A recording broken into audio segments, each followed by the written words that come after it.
गोड़ लागतानी जी। खुश रह। कैसन बाड़ू? हम ठीक बानी, रोवा कैसन हई? हमार का पूछतारू? काम काज से फुर्सते न मिलेला। ये पैसा इंसान के सबसे बड़ दुश्मन होला।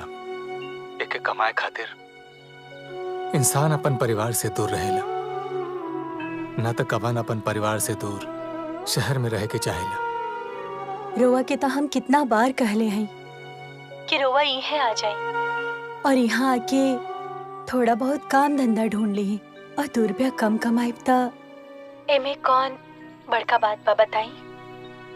बात तो तू ठीक कहता रो, लेकिन हमरा परदेश कमेला से हमार परिवार खुशी से रहेला और हर इंसान के पहला फर्ज होला कि अपन परिवार के खुश रखे। खैर छोड़ा, बाकी घर में सब ठीक ठाक बानू? जी, वो दोनों एकदम ठीक है। कविता, हम बहुत खुशनसीब बाने कि तोहरा जैसन मेहरारू हमरा के मिलल, जे हमरा माई बहन के खुशी से रखेले। और हमरा उम्मीद बा कि तू एगो आदर्श बहू बन के रहबू। रोवा एकदम चिंता मत करी, हम कबो भी रोवा के कोनो शिकायत के मौका ना दे। अच्छा, अपन ख्याल रखियो, बाद में फोन करब। ठीक है जी।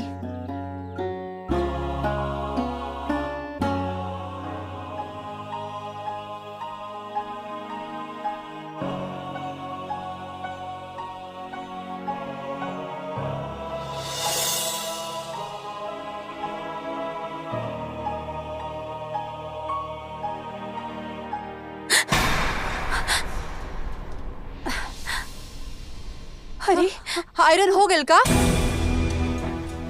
जला देलस ना? ना ना बबनी, पता ना कैसे, लेकिन शायद गरम होखला की वजह से जल गई। तू हमार इतना महंगा कपड़ा जला दिहलू? हाँ, हम सब जाना तनी तू जानबूझ के कैलू है ना? तोहर आँख के काटा भइल बानी हम।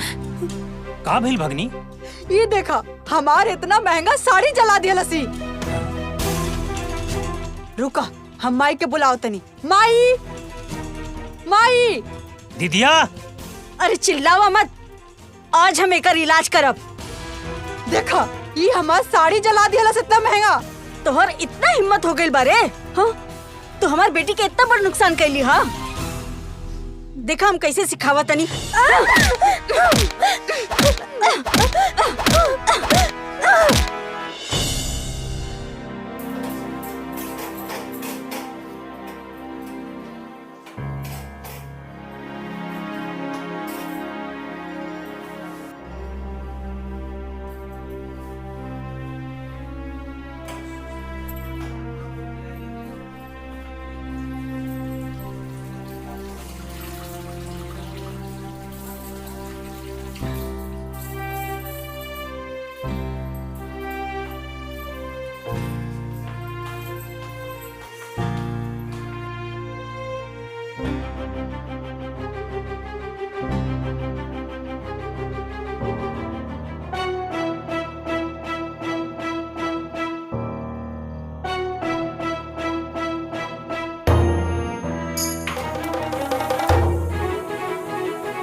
जगह करे तारी रे? अरे माई, हम तो आराम से सुतर रहनिया, अब फिर अजीब तरीका के दुर्गंध आवे लागल हमके। दुर्गंध? कुछ महकत नहीं क्या कम आई तोहरा के?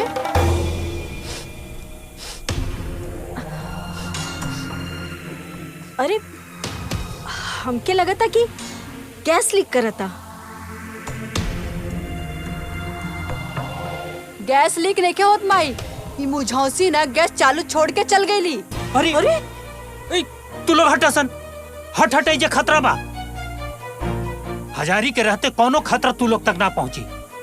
हजारी मरते दम तक की खतरा से लड़ी। ए भैया, 1 मिनट, केहू गैस बंद ना करी। अब भैया हम बुलावता नहीं। अरे आ मुझौसी। हाँ माँ जी, आवता नहीं। अरे जी जी माँ जी। जी मौजी के बच्ची, एगो बात ना सच सच बतावा हमरा के, ई गैस तू जानबूझ के खुला छोड़ के गईलू हा ना? हाँ, त ताकि ई गैस में हमनी के जल के मर जावल जा और तोर पोरा का पूरा रास्ता साफ हो जाए। ना अम्मा जी, रोवा ऐसा काहे कहा तनी बताई। हमार सास आई जो हमार माई समान। हम तो ऐसा सपने में भी ना सोचिनी कि हम गैस चालू करके अपन पूरा परिवार के मार दे। अच्छा तो ये फिर गैस चालू करके तू हमरा हमने सबके बचावत रहलू है का? हाँ तू हर ना सारा तिरिया चरित्र जाना तनी हम अच्छे से। गुड़िया ऐसा मत बोला। हमके बहुत अच्छा से याद बा कि हम गैस बंद करके ही गए रहनिया। तो फिर ये गैस अपने आप चालू हो गई? हाँ अपने आँख से देखनी हम आई। हाँ अरे किचन साफ करके गई लिया और गैस चालू छोड़ के भाग गई लू ताकि ये गैस पीछे से जरी और हमनी सब एक के साथ निपट जाये। बबनी ऐसा अपशगुन मत बोला। तू काहे झूठ बोला ताड़ू? हाँ क्या बोला तारू? हाँ हम झूठ बोला तानी और तू बड़का हरिश्चंद्र के बेटी भइल बड़ू का? हाँ अरे तोर इतना हिम्मत है तू हमार बेटी के धक्का मारलू। हाँ अरे रुक, ये ऐसे ना मानी। ये ऐसे ना मानी, रुक। पकड़ एकरा के। ये ऐसे ना। छोड़ दी हमरा के। रुक अभी। छोड़ दी अम्मा जी। छोड़ दी अम्मा जी। समझ में आई। अब एको बात ना ध्यान से सुन। अगर आज के बाद ना हमार बेटी की तरफ आँख उठा के भी देखबू ना तो तोके हम जिंदा जला दे। जानलू के ना तू? कल मुही कहीं की। चल हमार बच्चिया ना। अरे हमार बच्चिया यही तरह बंदले छोड़ दे एकरा के। चल चल हमार बेटी ना।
ये फोन काहे नहीं उठाव दिया?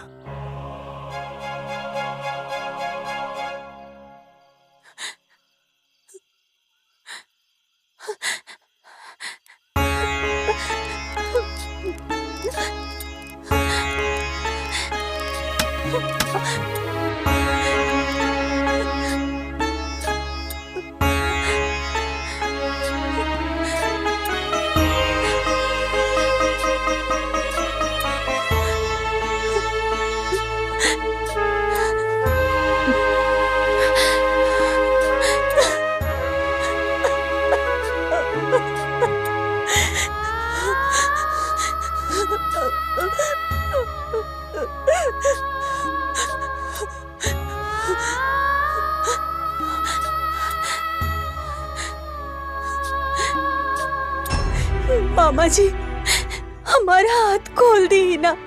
हमके बहुत प्यास लागल बा।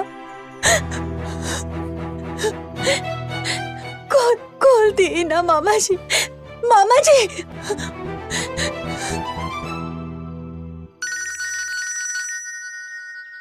केकर बारे? भैया के फोन आवता माई। ओह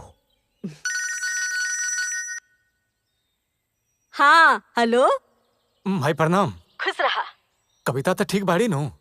कब से ओकरा फोन लगा रहल बानी, वो फोने न उठौलस। सब ठीक ठाक बानू माई? वाह बेटा वाह। तू आज साबित कर देला ना कि बिया भइला के बाद ना बेटा माई के ना रह जाला। अरे फोन करके एक बार माई के बारे में ना पूछ सकत रहला हा, तुरंते कहता कि मेहरारू कैसन बिया। हमके तो अफसोस होता कि तोहरा नियन मेहर मोगा के हम जन्म देनी। पहले फोन करत रहला तो पूछत रहला ए माई कैसन बाड़ी, तोर तबीयत कैसन बा। अब सीधे खाली मेहरारू के बारे में। अरे जो नालायक कहीं का फोन करके मेहरारू के बारे में पूछता रे, एकदम मेहर मोगा हो गइल बड़े तू। अरे माई का बोला तारू, कैसन बात करत तारू तू? हम तो से बतिया न करब, रख फोन। अरे माई हमार लड़की के बाल एकदम राजकुमारी नियन लागेला।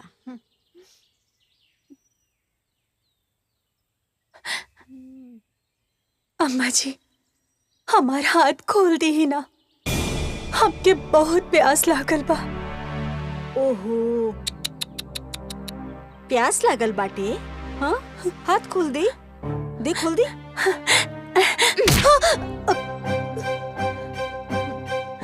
बड़ी अली हाथ खोलाए वाली। हाथ खुलावे के बाना तो चुपचाप ना पहले हमार बेटी के पैर में गिर के नाक रगड़ के माफी मांग, तो हाथ खोल दे। ताकत का बड़ी रे, कहनी है ना माफी मांग, जरा फुर्ती से।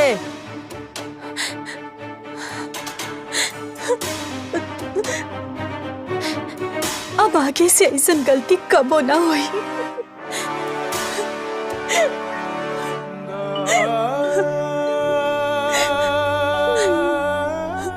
ठीक बा, अब जो यहाँ से और आइंदा से ना अपना हद में रहिए, वरना पिए के लायक ना छोड़ो।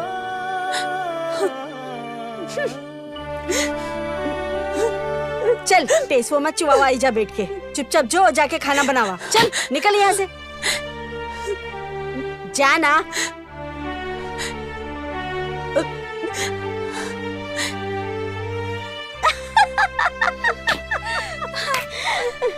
प्यास लगल वो।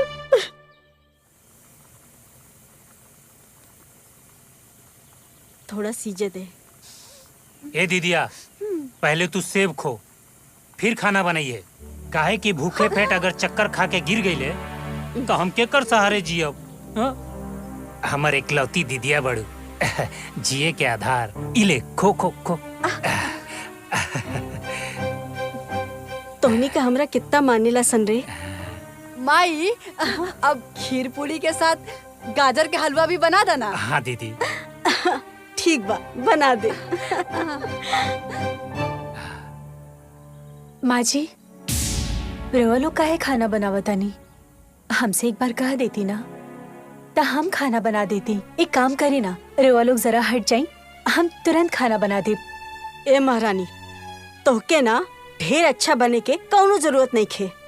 हमनी के अपन खाना खुद बना सके नी जा। तू ना अपन फिकर कर, काहे कि तोके हम आज से अलगा कर देले बानी। काहे रोवा हमरा साथे मजाक करतनी माँ जी, का गलती भइल बा हमसे? तू हमार समझी ना लागेलू कि तोहरा संगे हम मजाक करतानी। अरे जोन कहतानी ना ओके ध्यान से सुन। तोर आज से ना चूल्हा चौका हम बाहर कर देले बानी। ऐसे से निकल और भाग जो, जाके अपन खाना बाहर बनाओ। और हम हमार मामा ना हमार माई के सेवा खातिर ना काफी बानी। अब तो हार कोनो जरूरत नहीं है। और न तका हम सब हड़िया बर्तन धो दे। अरे हम अपना दीदी के कोनो तकलीफ दे सके नहीं का? वो सब तो ठीक बा भैया, बाकी ई मनूस के एजे से हटाओ। ई रही ना तो हमार सब खाना खराब हो जाई। भगाओ एके।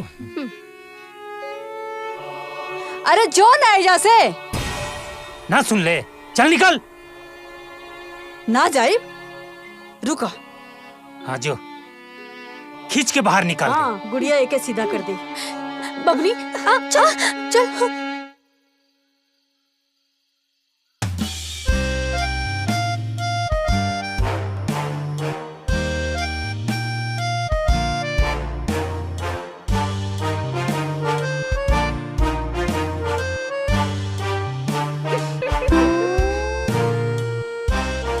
अरे मामा तनी आराम से खा, खाना भागल लिखे जात। अरे भगनी, इतना लजीज खाना 1 साल बाद मिलल बा, हमरा के खाए दे, डिस्टर्ब मत कर।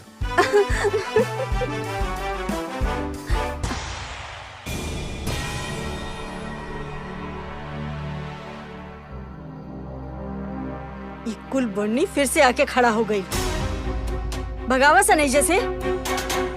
कहाँ गलती हो गई हमसे? अगर हमसे कोनो भी गलती हो गई, हम हाथ जोड़ के माफी मांगा तनी।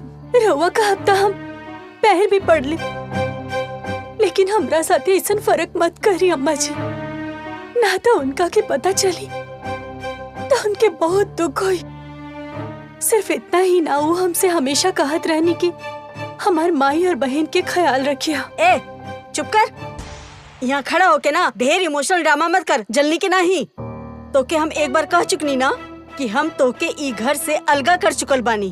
अब के का सोचेला के ना सोचेला ना, ओसे हमके कुछ फर्क ना पड़ेला। अलगा कर देनी मतलब कर देनी, निकल यहाँ से।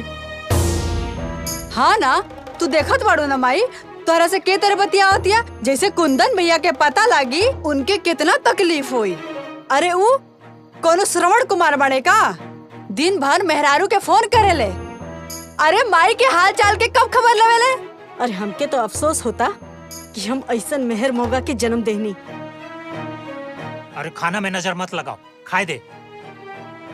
देख, हम तो के ई घर से अलगा कर चुकल बानी, तो बेहतर होई ई घर से निकल और जाके अपन खाना अलगा बनावा। एक बात फिर से सुन ला, हमके ना तोर जरूरत बाटे और ना तोर मर्द के जरूरत बाटे। हमरा खातिर ना हमार बेटी और हमार भाई बहुत बड़ा सन। चल भागे जैसे। अरे खाए दा।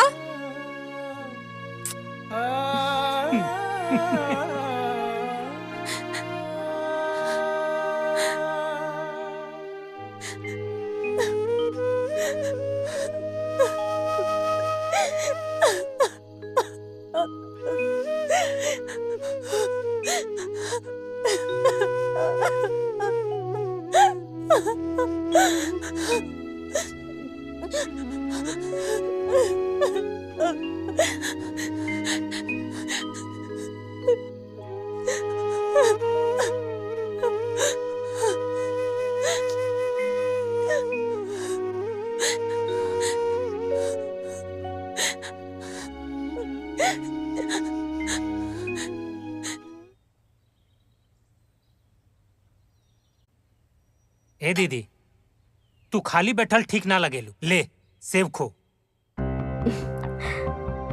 हम कितना भाग्यशाली बानी ना कि हमके तोहरा जैसन भाई मिलल। तू हमर बहिन बड़ू, हम तोरा लागे खाली बस तोर सेवा खातिर बनी। काहे कि बड़ बहिन के तो माई जैसन स्थान होला। कबो कबो तो सोचे नहीं हम तोहनी के ना रहता सन तो हमार का होत। अच्छा दीदी, हाँ? हम रतवा के जे बात कहनी है ओकर बारे में का सोचलू है? एमा सोचे के का बा, रुक।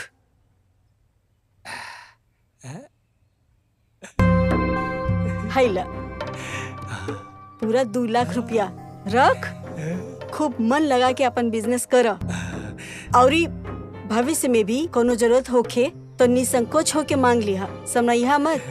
अरे ई कुल हमार संपत्ति तोर और बेटी खातिर ना बा, बाकी दूसरा के हमार संपत्ति पे कोनो हक नहीं खे।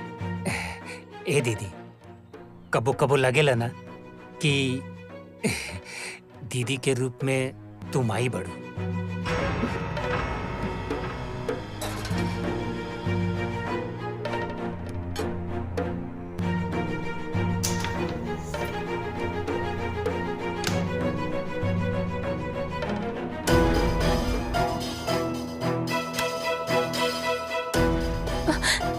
बबुनी, बबुनी, तोहर बाप के इजा कोनो जागीर नहीं खे, तोहर जौन मन करी वो तू करबू। ऐसा मत करी बबुनी, 2 दिन से हम कुछ नहीं खइले। तनी हमरा ऊपर रहम करी, दया करी। हमके बहुत भूख लागल हा, हम भूख से मरल जातनी। तो हम का करी? हाँ, अरे तोहार भूख से जान जाता ना तो जी चाहे मर, हमरा के ना कोनो परवाह नहीं खे। बस तू किचन में खाना ना बनाव सकतरी।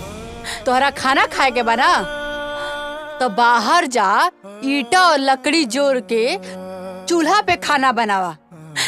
समझ लो कि ना?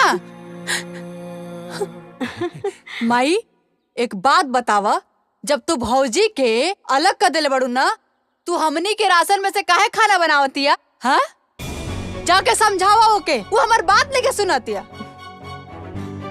अब वो समझौला से ना समझी। आज ना ओकर हम ऐसन खबर लेब ना, ओकर हिसाब करके हम। अरे दीदी, ए दीदी, ए दीदी का भाई? अरे ए दीदी, माई, अरे का भाई? माई, माई, माई,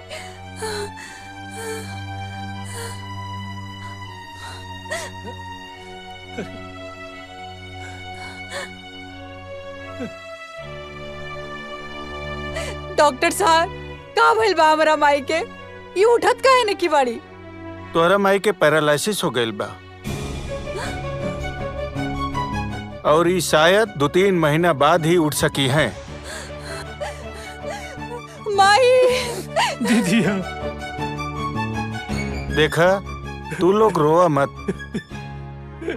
इनकर विशेष ख्याल रखे की जरूरत बा। समय समय पर दवा देना है और साफ सफाई पे बहुत ज्यादा जरूरी बा ध्यान देवे के। भगवान चाहिए तो जल्दी ठीक हो जाई हैं। दीदिया, अच्छा हम चलब, हमारे लिए 2000 रुपया फीस दा।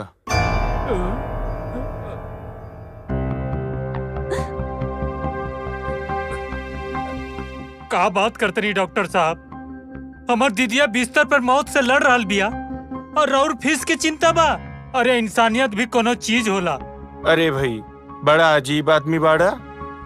अरे तोहरे लोग खातिर हम हॉस्पिटल से छोड़ के पेशेंट भाग के आईनी है तोहरे घरे तोहार पेशेंट देखे खातिर, और तू हमरा के इंसानियत का पाठ पढ़ाओ तारा।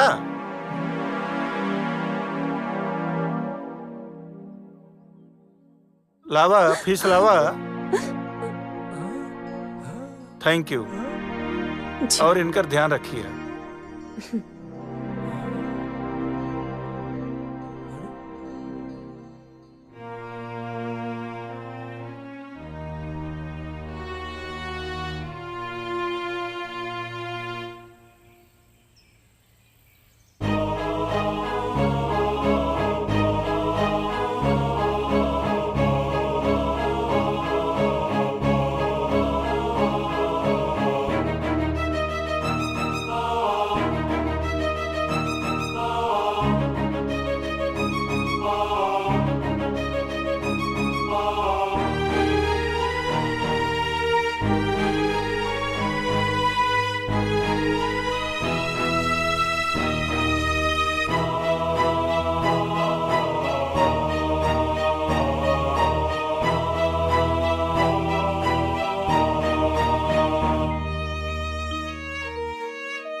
शांति से खाऊं नहीं के मिला ना, अब बहुत हो गई।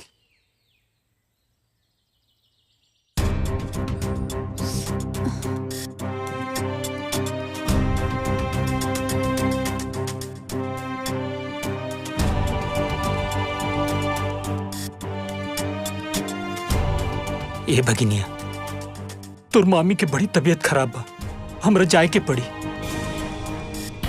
तू दीदी के ख्याल रखिए। ए मामा, हम माई के अकेले कैसे संभालब? अरे ये हालत में तो हमरा छोड़ के जाए के मन नहीं के करत, लेकिन का करी, मजबूरी बा। तू संभाल लिए। मामा रुको।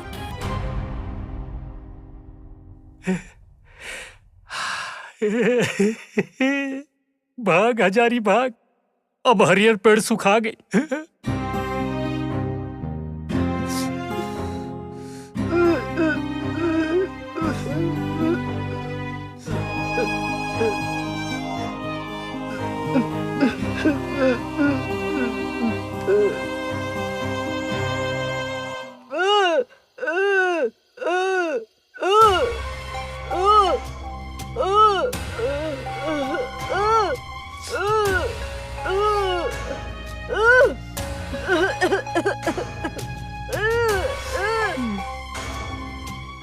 अब हमसे ना हो पाई। अब बहुत कलिहनी तोहर सेवा। अब हमबू जातनी अपन ससुराल, अब तू अपन सेवा बहू से कराला। माई,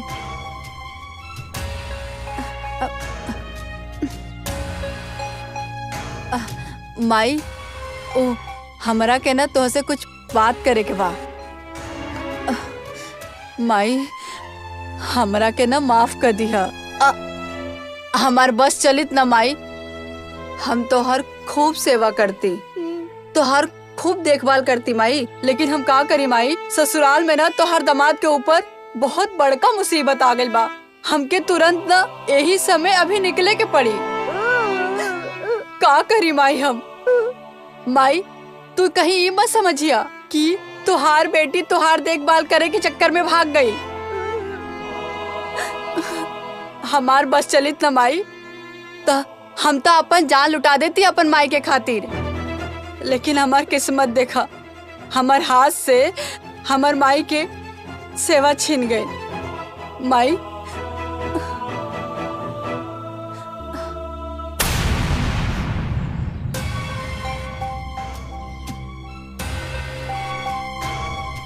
माई, तू अपन ध्यान रखिया। हम का करी माई, हमरा के जाए के पड़ी, बहुत जरूरी बा। हम जल्दी लौटम। हाँ, अपन ध्यान रखिया।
आखिर हम कौना हक से अपन पतोह से हम अपन सेवा करवाई?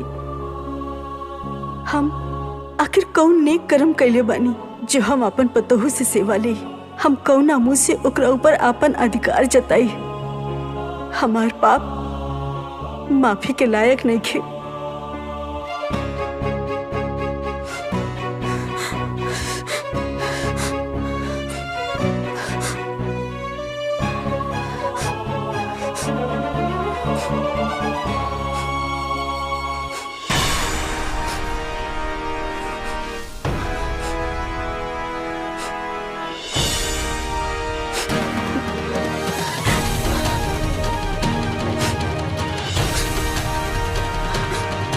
हमके माफ कर दिया दुल्हन, हमके माफ कर दिए।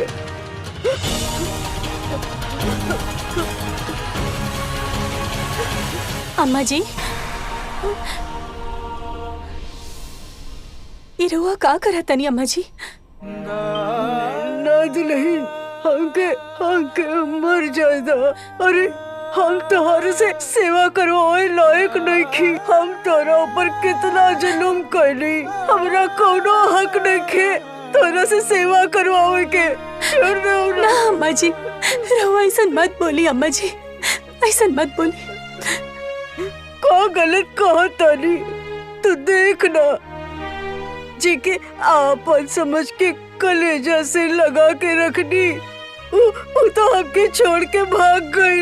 हमार कोनो सेवा ना कैले, अजय के पर जिंदगी भर तकलीफ देनी, अत्याचार करनी, कबो ना अपनैनी। वो हमार जिंदगी बचौलस। रुआ हमार माई है, हमार सास है। राउर पूरा अधिकार बा अपन बच्ची के डांटे के, मारे के, दुगो बात सुनावे के। और हम जीवन में कबो भी राउर कोनो बात के अपना दिल से नहीं खे लगेले। ऐसे रो ऐसा कुछ मत सोचिए अम्मा जी, हम पूरा जिंदगी राउर सेवा करब। ना ना ना, तू ऐसे ना बोल। हमार जैसे पापिन के ना तो के सेवा ना करे के चाहिए, हमरा के मर जाएगा। ना अम्मा जी, हमार बात सुनी। अगर रोआ ऐसा जिद करब ना तो ठीक बा, हमू रोआ साथे जहर पी लेब।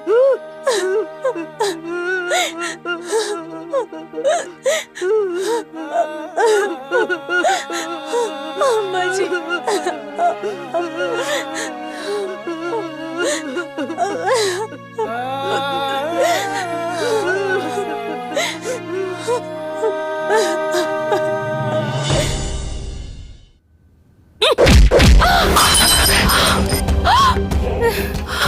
सवेरे सवेरे के कर मुंह देख लेनी?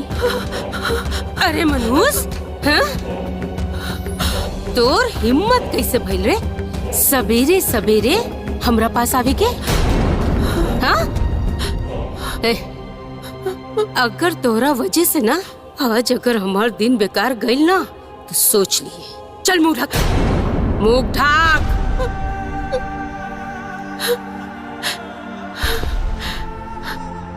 सर्वनाशी, अरे तोर साया भी जेकरा ऊपर पड़ी ना ओकर विनाश हो जाए। अरे तोरा जैसा अभागन के ना मर जाए के चाहिए। और आखिर जी के करबे करे हैं? और अगर तोरा वजह से हमरा के तन को आज तकलीफ भइल ना तो हम तोरा के जिंदा जला दे। चल निकल हमरे कमरे से।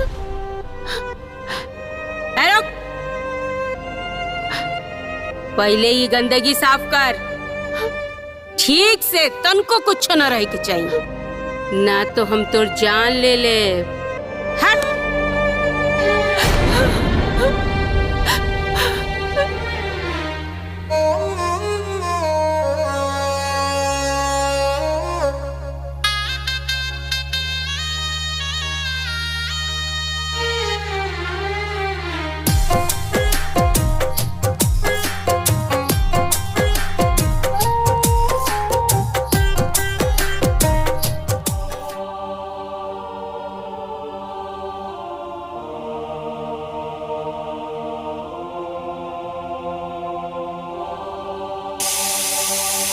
बाप रे, कुकर सीटी दे देला, कहीं चावल जल न जाए। हम जाके गैस बंद कर देता नहीं, फिर आयरन करब।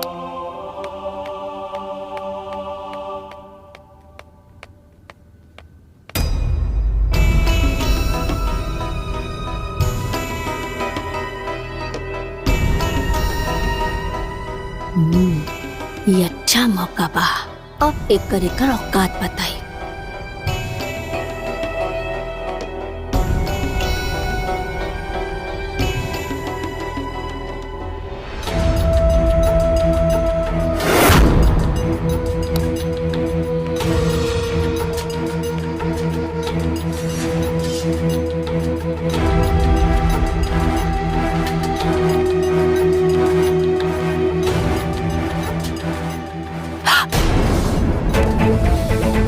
हे भगवान, हम तो आयरन के बगल में रख के गई रानी, और स्विच भी ऑफ रहे। तेरी साड़ी जल कैसे गई? हे राम, बाप रे बाप, ते सारे जला दे ले ना मम्मी। हाँ? ना मम्मी, कुलक्षणी, हाँ?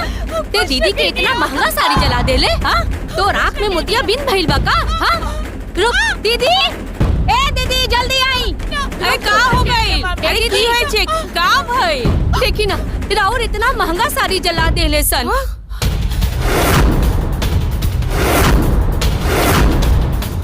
माँ, हम कसम खा के कहता नहीं, हम स्विच ऑफ करके गई रहती।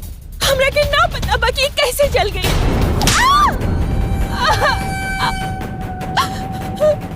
तोर इतना साहस हो गई? एक तो हमार इतना महंगा साड़ी जला दे ले, ऊपर से झूठ बोल रहल बाड़े। ना, हम झूठ ना बोल रहल बानी माँ। इमे तोर गलती ना है, तोहर बाप के गलती है। तोरा जैसन मुसीबत के ला के हमरे कपारे पे बैठा देला सा। छोड़ब ना हम तोरा के, ना छोड़ब, ना छोड़ब। ना माँ, हम कुछ न कहनी है। हम कसम खा के कहता नहीं, हम कुछ न कहनी है।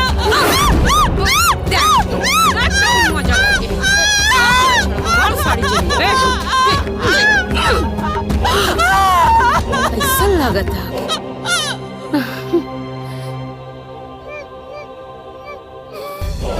हमार एगो बात कान खोल कर सुन ले। अब अगर कौनो काम में तनको गलती भई तो गरम तेल में डाल के जिंदा जला दे। शाबाशी को चला भौजी।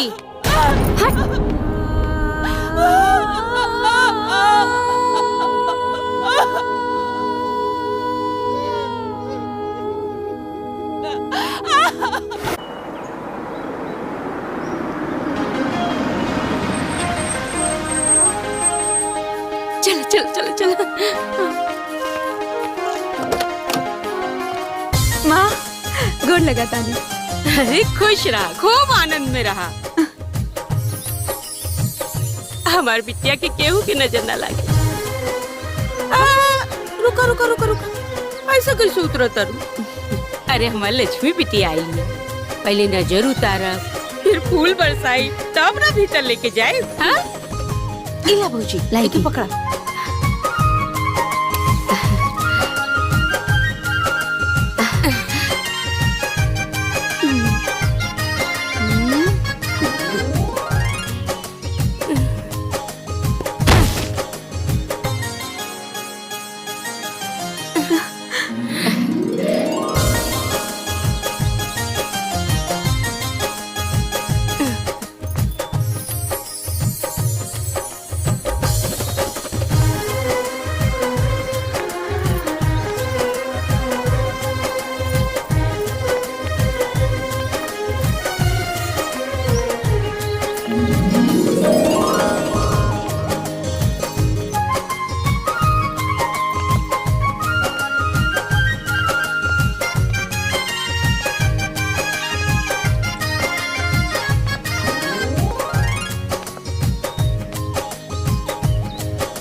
ए अभागन, कहाँ जात बड़ी रे? कपड़ा सुखाबे जा रहल बानी। कपड़ा उपड़ा ना बाद में सुखा ली है। चल पहले ही जाओ, चल जल्दी आ, बैठ। और ये नाखून पालिश ना हमरा पैर में लगाओ। ले जल्दी लगाओ।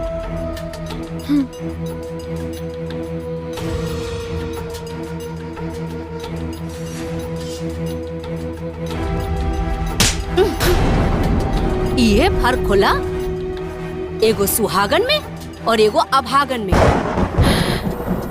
हमरा के देख ले, हम तो सोलहो सिंगार कर सकतानी, बाकी तोहरा नसीब में ई सब नहीं खे, काहे कि तू एगो विधवा अभागिन बाड़े। और तोहरा के पता बा कि सफेद साड़ी एगो विधवा के काहे पहनावल जाला? काहे कि ई सफेद कपड़ा एगो लाश के ढकल जाला, ओढ़ावल जाला, और ते एगो जिंदा लाश बाड़े, लाश। चला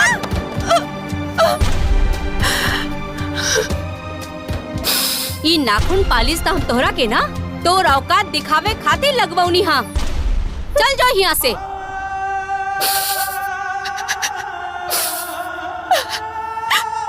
और जल्दी मारू कर एकरा के। दिमाग खराब कर लिया।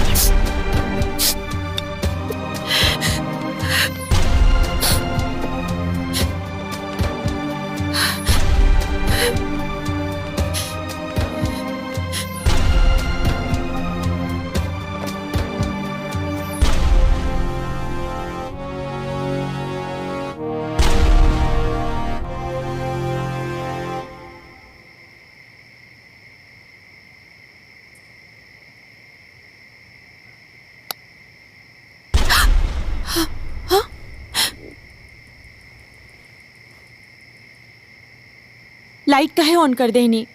अभी माँ देखी ना तो बहुत ही गुस्सा करी। तोरा साथ इतना अत्याचार होता, इतना बुरा व्यवहार केहू जानवर के साथ भी न करेला। तू इतना काहे बर्दाश्त करेलू? तू विरोध करा नहीं सब बात के। तू ही घर के बेटी हो,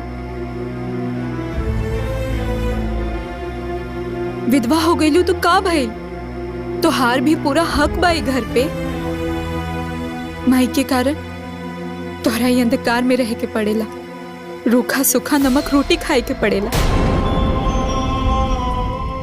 तू कब तक सहबुई? तू कब तक सहबुई जुर्म के? बोला ना। तोहरा साथे इतना दुर्व्यवहार करे वाली वो माई ना है, वो राक्षसनी ही है। कैसे कि तू सौतेली बेटी जबान। ए चंदा, माई के बारे में ना ऐसे ना बोलल जाला। माई तो माई होली ना, चाहे अपन हो की या सौतेली। और माई के द्वारा दिहल प्यार या फिर मार, दोनों ही हमरा के खुशी खुशी मंजूर बा। तू ऐसे काहे सोचे ताड़ू दीदी? तू विधवा हो, कौनो गुनाह न कैले बाड़ू। तोहरा आगे पूरा जिंदगी बचल बा। पता बा चंदा, एगो शादीशुदा औरत के जीवन जिए के मकसद सारा खुशी ओकर सुहाग से होला।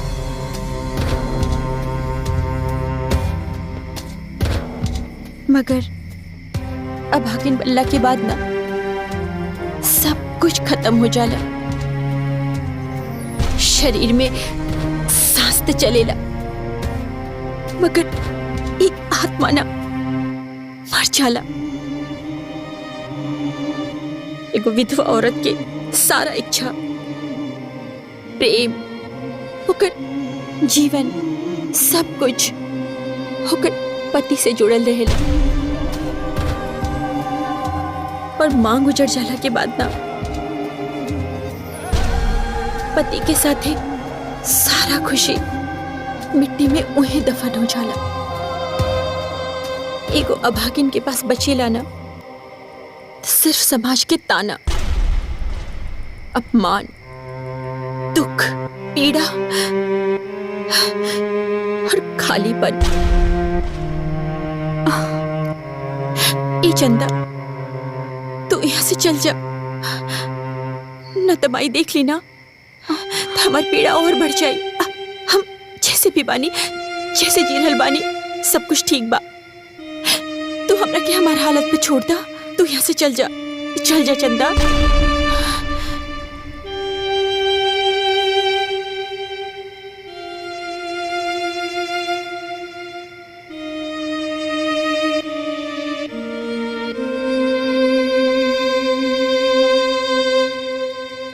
अरे ई कैसन बात कर रहल बानी? ऐजा हमार घर बा और रउआ होटल में काहे रहब? हम कुछ नहीं खे जानत।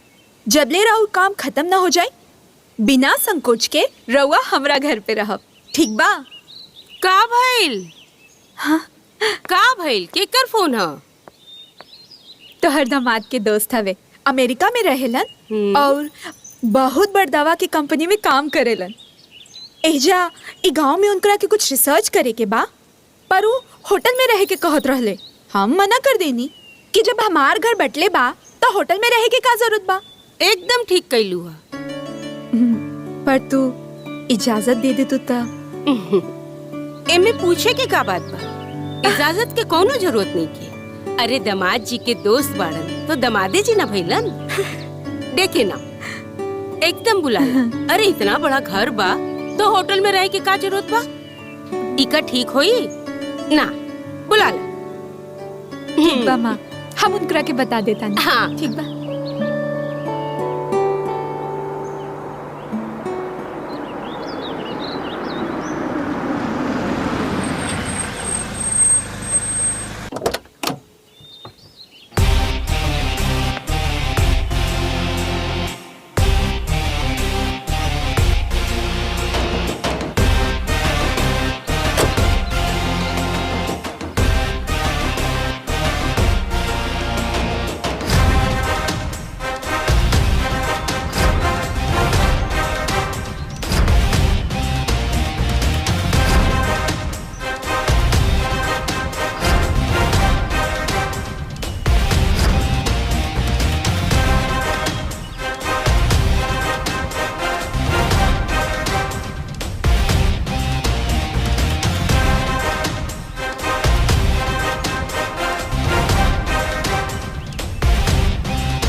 भागिन कहेंगे। मेहमान कैसे काहे दरवाजे पे खड़ा करके रख ले बाड़ू? हटाओ जैसे। माई तोहरा बारे में हम तारीफ के पुल बांध ले हैं कि हमार माई मिसाल बाड़ी। सौतेली बेटी के वो अपन बेटी से ज्यादा प्यार करेली। और तू अपन दामाद के दोस्त के सामने अपन बेइज्जती कर रहल बाड़ू। आगे बोल भी तो ये सब पहले बतावे के चाहिए ना। अब देख तू हमारा एक्टिंग।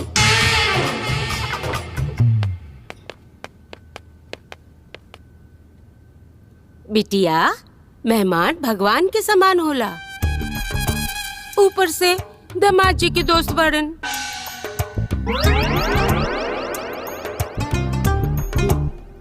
चला कोनो बात नहीं के, जाके इनकर खातिर चाय नाश्ता के इंतजाम करा। हाँ, ताड़ाताड़ी। जी।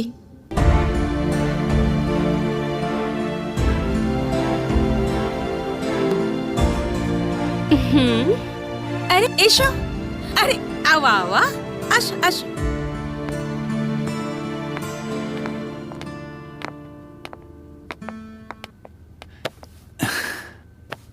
शुक्रिया माँ जी। रउआ के बारे में हम जितना सुनले रहनी ना, रउआ उसे बढ़ के बानी। रउआ एकदम देवी के रूप बानी, देवी के रूप। ओरे बाबा, ताई ना की। अब तू हमरे बारे में ऐसा सोचेला?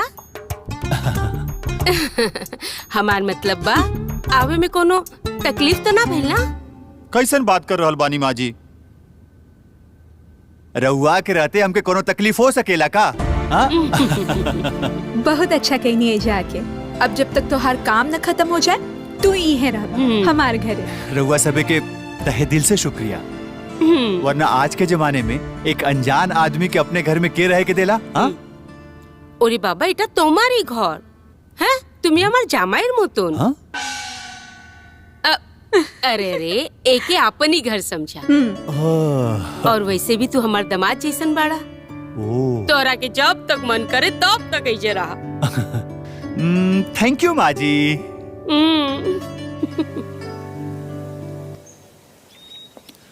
वंदना के विधवा के रूप में देख के हमके बहुत तकलीफ हो रहा बा। दीदी के यह दुख दूर करे खातिर तो हम तोहरा के हिजा बुलावनी हा कि तू हमार पति देव के दोस्त हवा। झूठ मूठ के? वो काहे खातिर? हम जाने तानी कि तू कॉलेज टाइम से वंदना दीदी से बहुत प्यार करेला, पर कहीं ना कहीं दीदी के डर के कारण तू अपन प्यार के इजहार न कर पावला। वंदना भी तो अपन प्यार की इजहार हमसे ना कहनी। एक तरफा प्यार सिर्फ दिल में हो खेला, वो कोनो मंजिल तक ना पहुंचेला। फिर वंदना की शादी हो गई और वो अपने जिंदगी में आगे बढ़ गई नहीं, और अब हम भी अपने जिंदगी में आगे बढ़ चुकल बानी। अच्छा, जिंदगी में आगे बढ़ गई बाड़ा, फिर आज तक शादी काहे न कैला तू?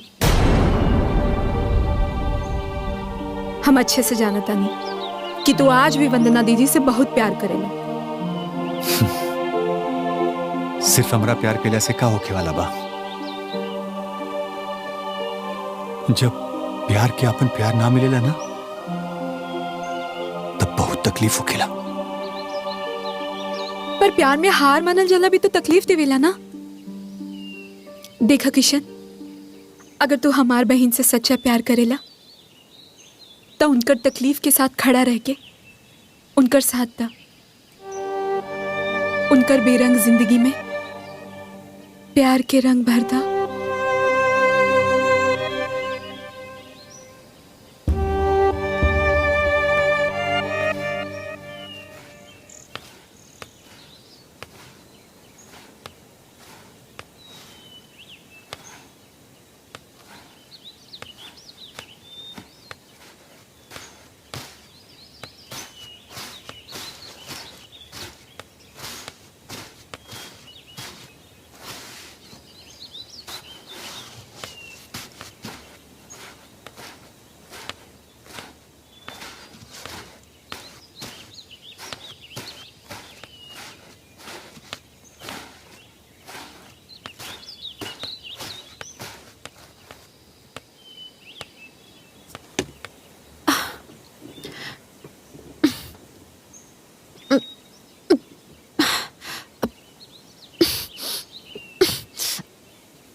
ए कलमुही, आज के खाना एकदम बढ़िया बने के चाहिए।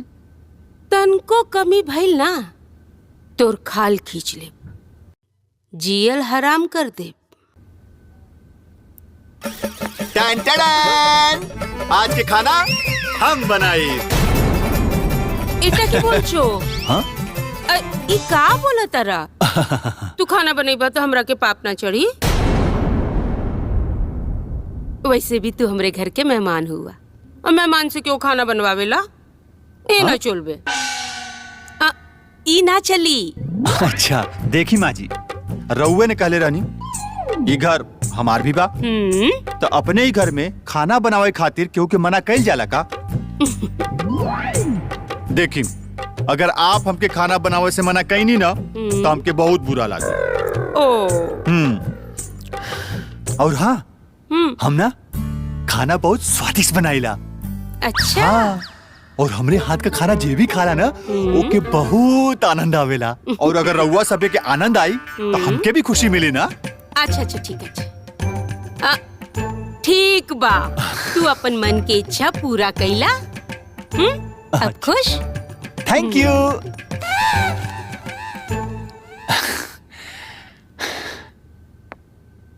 रुक, तू कहाँ जाता रू?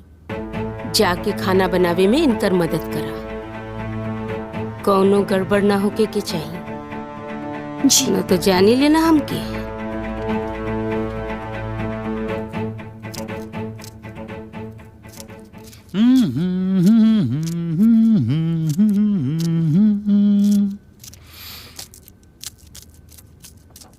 किशन, ई कुल ठीक नहीं खे।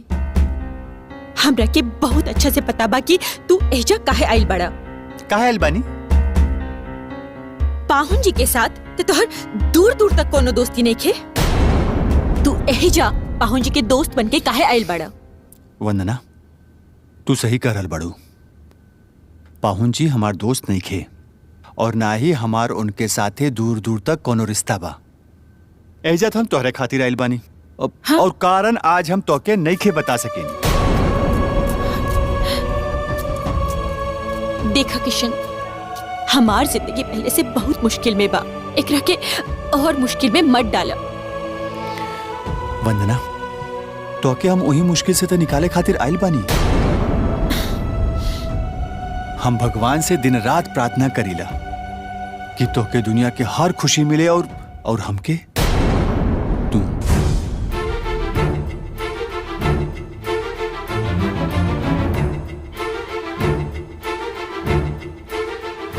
वंदना, एक बार हम अपने प्यार के इजहार ना करके आज तक पछता रहल बानी। अब हम गलती दोबारा नहीं करे के चाहत। हम तोके दोबारा नहीं के खो सकत।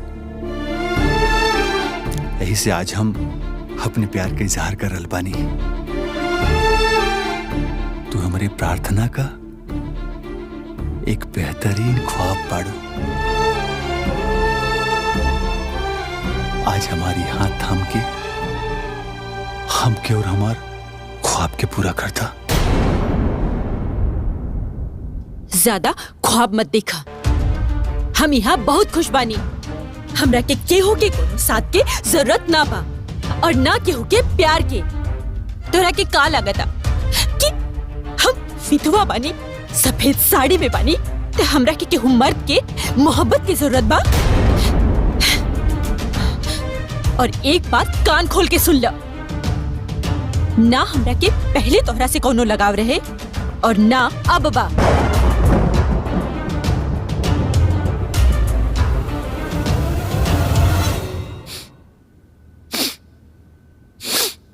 हाँ? तू पागल हो गई बड़ा?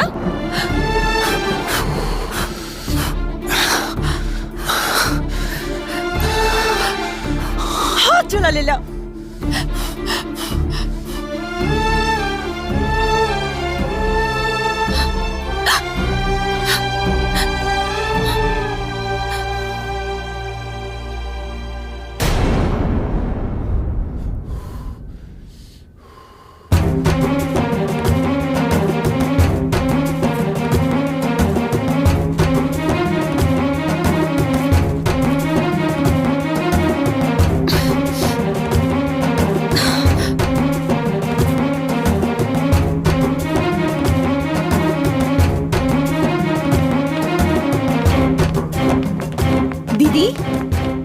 भइल?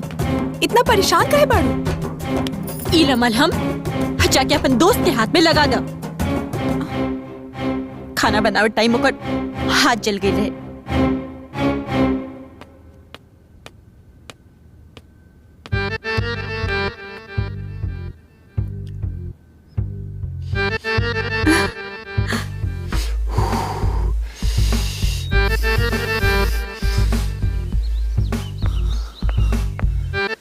अरे रे रे, ये हाथ कैसे जला लेला? हाथ जले के करा के फिकर बा। यहाँ तब हमार दिल जल रहा बा। का भइल? ऐसे काहे बोलत बाड़ा? वंदना हमसे साफ साफ कह देली है कि ना तो हमसे वो पहले प्यार करत रहली, ना तो अब प्यार कर सकेली। उनकरा के हमसे कौनो लगाव नहीं किया। दीदी के तोहरा से कितना लगाव बा ई साफ साफ दिख रहल बा। कैसे? तोहारी दर्द देख के वो बेचैन हो गई।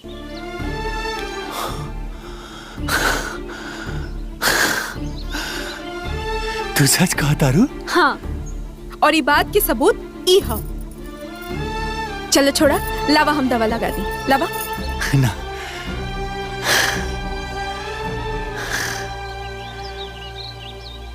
वंदना के दिल में अपन प्यार जगावे खातिर ना हम ऐसे हजार दर्द सह सकीला चंदा।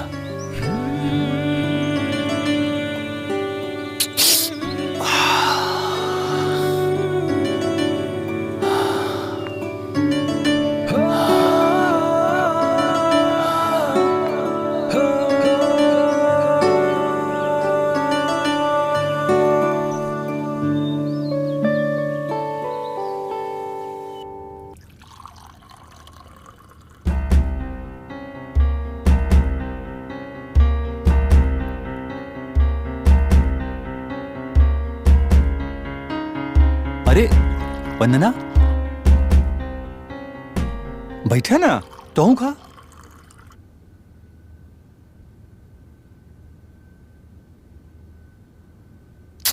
ई छोड़ा दा हमके।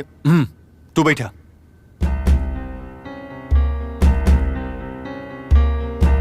हम बाद में खा लेब ना, रवा लोग खाई। अरे बाद में काय खेबू? सब जने खात बड़े साथे में बैठ के खा। बैठा। अरे अम्मा जी,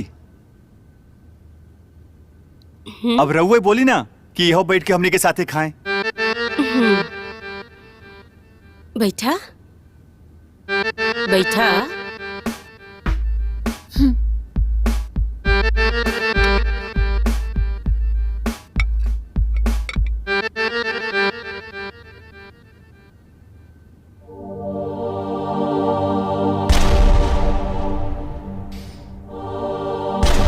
खा।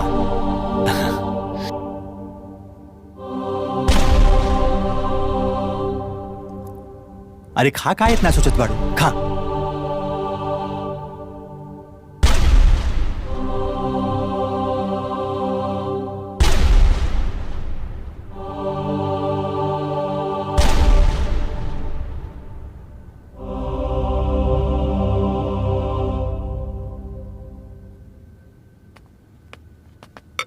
करे कलमुही, जब से ही किसनवा आइल बा तोहरा के कुछ ज्यादा समझ में आ रहा बा। ज्यादा समझ में आवता ना माँ, आखिर हम खुद के हम काहे समझब? ता तोड़ औकात कैसे भइल रे? हमरा लगे टेबल पर बैठ के खाना खाए हैं? साहस बढ़त बा? ना माँ, हम अपन मर्जी से ना बैठले रहनी। हम तो किशन के दबाव में। कौना चीज का दबाव है? हमरा के सिखावत बड़ी? हाँ? ते बहाना ना बना सकत रहले, मना ना कर सकत रहले। ना, तू उछल के आके हमरे बगल में बैठ गई ठूसे खातिर।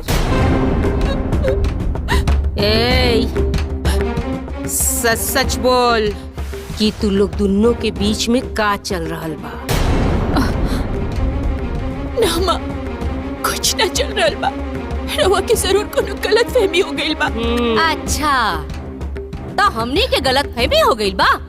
ये बताओ, अगर तोहनी दोनों के बीच में कुछ ना बा तो किशन तोर हर काम खुद काहे करेला और जब देखा तोहरे आगे पीछे नाचत रहेला।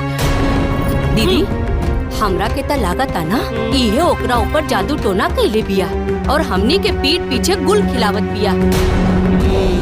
पूछी? तू ठीक बोला तरु भौजी, ठीक बोला। ई अभागन जौना दिन से किसना के देखले बिया, एकरे मुंह से लार टपक। ए, सच सच बोल, तोर और ओकरा बीच में कौनो नाजायज संबंध त नइखे भाई? तू विधवा के साथे साथे बच्चलन भी निकलबे, एकर अंदाजा हमरा के ना रही। हाँ? हमके बर्दाश्त नहीं के होत भौजी। मत काहे ना जाले। चलो चली दीदी।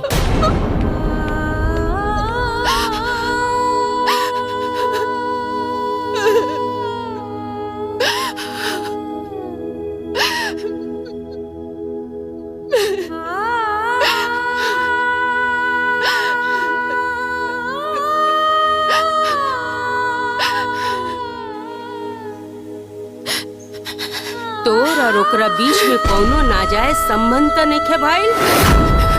तू विधवा के साथे साथे बच्चलन भी निकलबे, एकर अंदाजा हमरा के ना रही।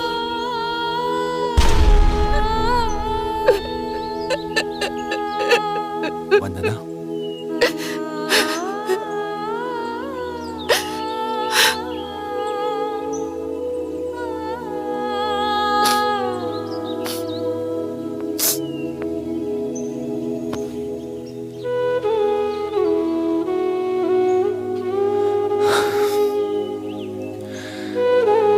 हम तोहरा के ऊ तकलीफ में ना देख सकेनी।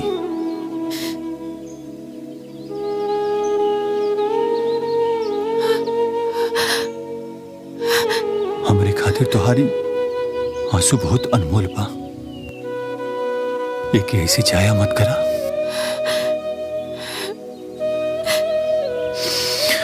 हम तो के जिल्लत भरी जिंदगी से बाहर निकाल के तो से शादी करे के चाहता नहीं। हाँ वंदना, वंदना, तू हमरे खातिर दुनिया के वो आखिरी इंसान बाड़ू जेकर हर चीज हमरा से जुड़ल बा। हम तो से बहुत प्यार करीले। बस एक बार तू हिम्मत करके हमारा हाथ थाम ला, फिर तू देखिए ये पूरा दुनिया तोहार सम्मान करी, तोहार इज्जत करी।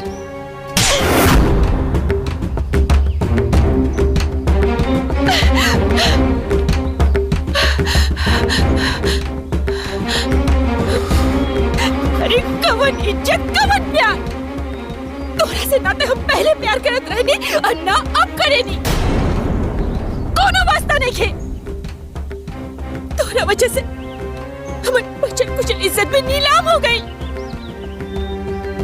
तोरा से हम कब कहनी है हमरा के तोहार जरूरत बा, या हमरा के तोरा से प्यार बा? तू हमरा के विधवा के रूप में देख के हमरा के कमजोर समझ लेला ना। आज सिर्फ और सिर्फ तोहरा वजह से हमारी सफेद साड़ी पर दाग लग गई। आज हम खुद की नजर में गिर गई निहा। अरे वंदना, ऐसा काहे कह रहल बाड़ू? देखा, हमारी इरादा गलत नहीं के बा। हम तो से शादी करे के चाहतानी और इज्जत के साथ तो के अपने घर ले जाए के चाहतानी। अरे कवन प्यार, हमरा के ना तो प्यार चाहिए और ना ही साथ। तोरा वजह से हमार चरित्र पर आज उंगली उठल बा और हमरा के यार के मंजूर ना बा। हमरा के हमार हाल पर छोड़ दा, छोड़ दा। वंदना, अब हमरा के अपन माता पर और कोनो कलंक ना जाए। वंदना एक बार हमारी बात तो सुना। तू यहाँ से ना जेबा तो हमर मरल मुंह देखबा। तू यहाँ से चल जा।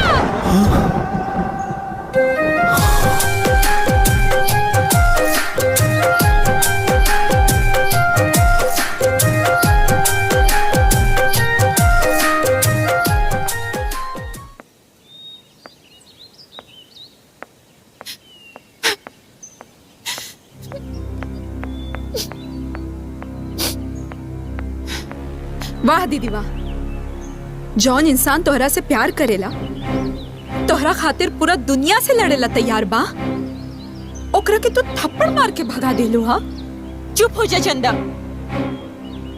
हम अब अपन और बदनामी ना चाहतानी। कैसन बदनामी दीदी?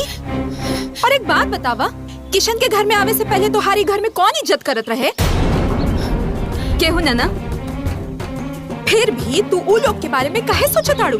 तू कहल का चाहताड़ू?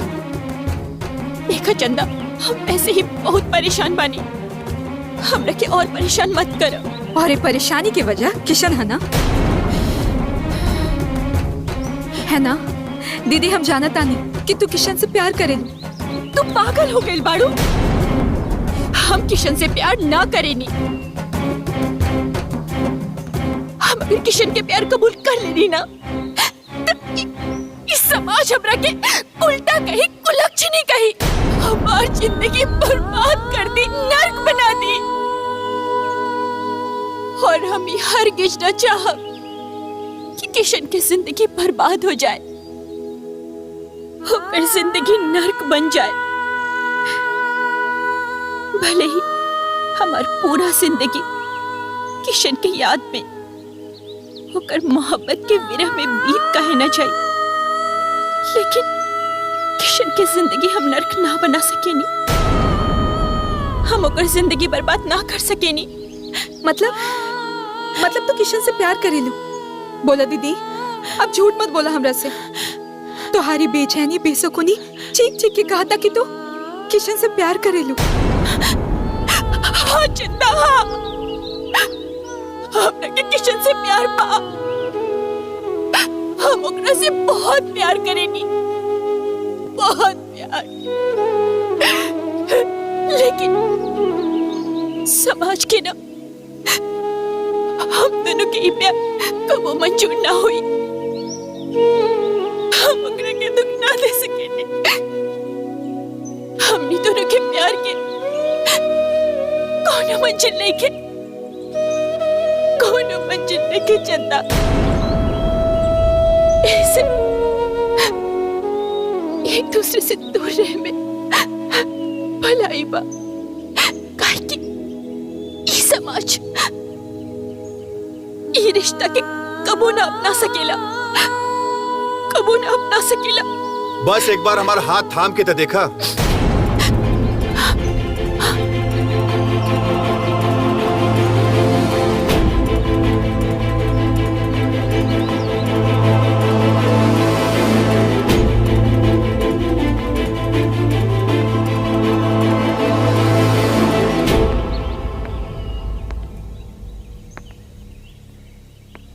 फिर हमने के साथ हर जन्म की हो जाई।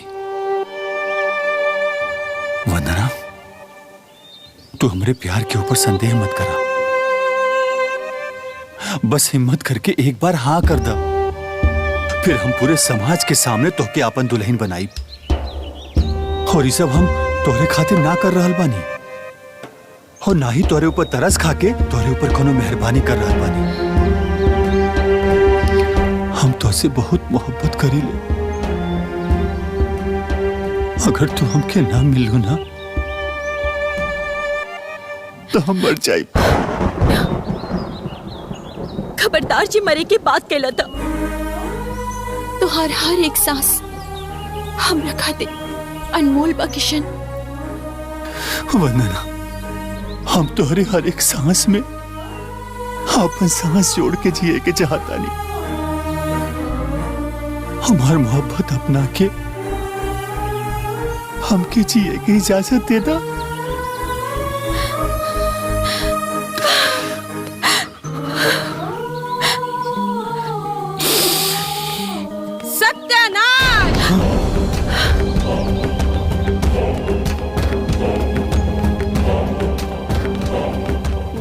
बाबूजी देखा कैसन लीला चल रहल बा। हाँ?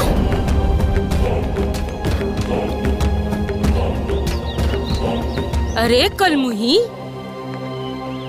एकर मतलब हमनी के शक सही रहे। हाँ? एकरा संगे तोर चक्कर चल रहल बना। हाँ। अरे ये सब देखे से पहले हम मर काहे ना गई।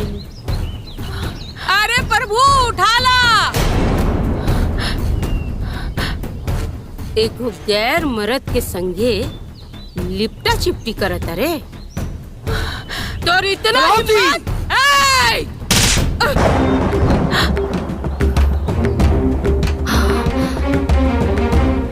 ई हमार बेटी हिया, तार नौकरानी ना, समझ लो। आज से हम अपन बेटी पर ना जुल्म होके देम ना लांछन लागे देम। अब हमरा समझ में आ गई कि दुनिया में सौतेली माँ पे लोग विश्वास काहे ना करेला। काहे कि हर सौतेली माँ तारा जैसन होत होगी सब।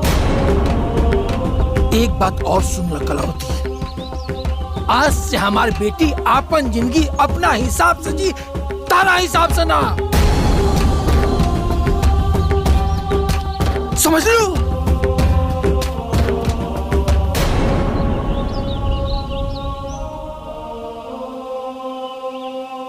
बेटा ये रिश्ता हमरा मंजूर बा।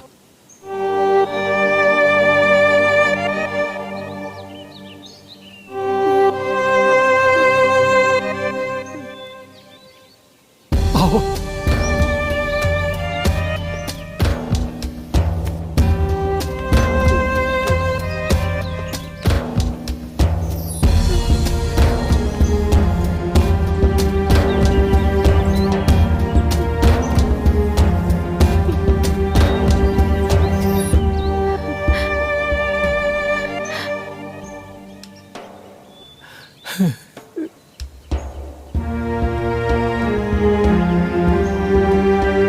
बेटा हाँ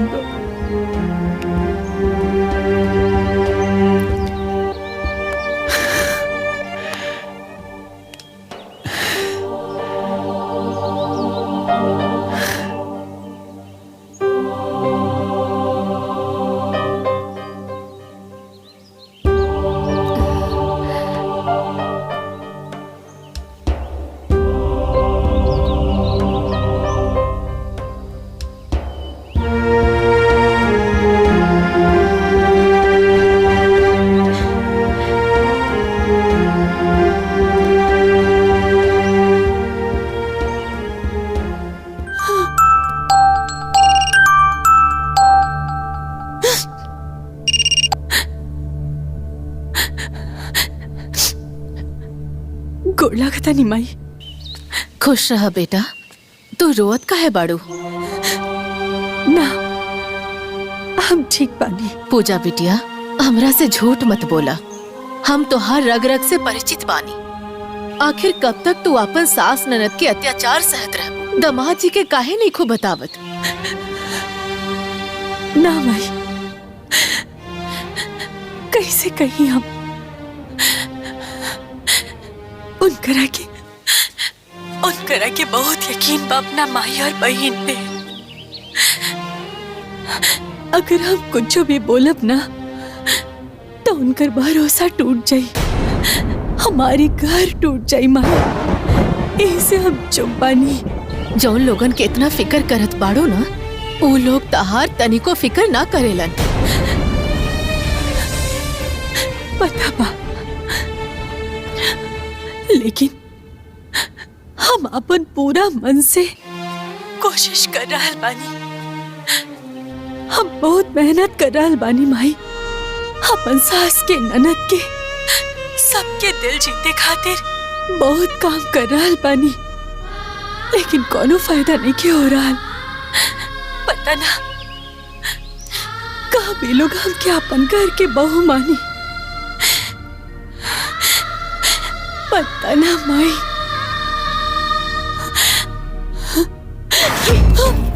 का रे करम जली, घर के सारा काम पड़ल बा, और तू एजे अपन माई से हमनी के शिकायत बतियावत रे? हाँ पूजा, तोरा के समझ में ना आवेला रे? रुक जा।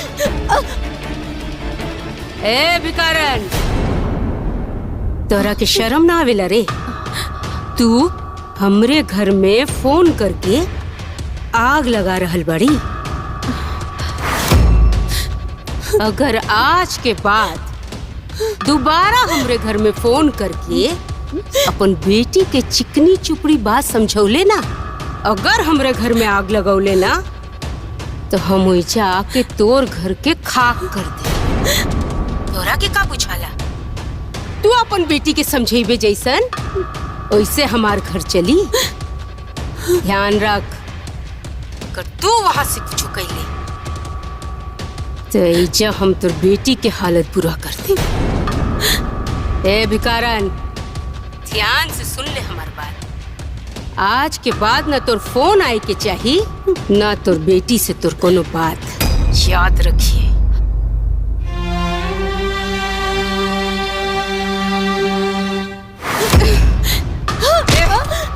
तोरा के बुझाला ना रे, बुझाला ना कोनो बात? हाँ?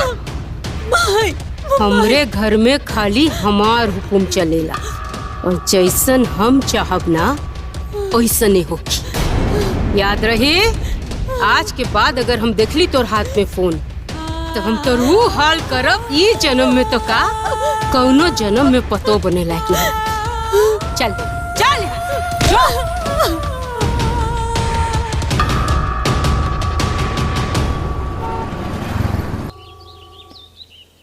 हेलो पूजा, तू कैसन बारू? हम एकदम ठीक बानी। काहे? पता ना, आज अचानक से हमारा मन बहुत घबराता पूजा। ऐसा लगा था कि तू कोनो मुसीबत में बारू। हम मुसीबत में कैसे रहब? इस स्वर्ग जैसन सुंदर ससुराल में हमके का हो सकेला भला? रउआ हमार चिंता मत करी, रउआ अपन काम पर ध्यान दी, ठीक बा? हमके पता बा, हमर माई हमर दोनों बहन तरह के हमेशा अपना पलक पर बैठा कर रखेला। यही से तुम चिंता मुक्त होके शहर में अच्छा से काम कर सकीला। अच्छा, अपन ध्यान रखिए। हम फोन रखता नहीं। जी ठीक बा।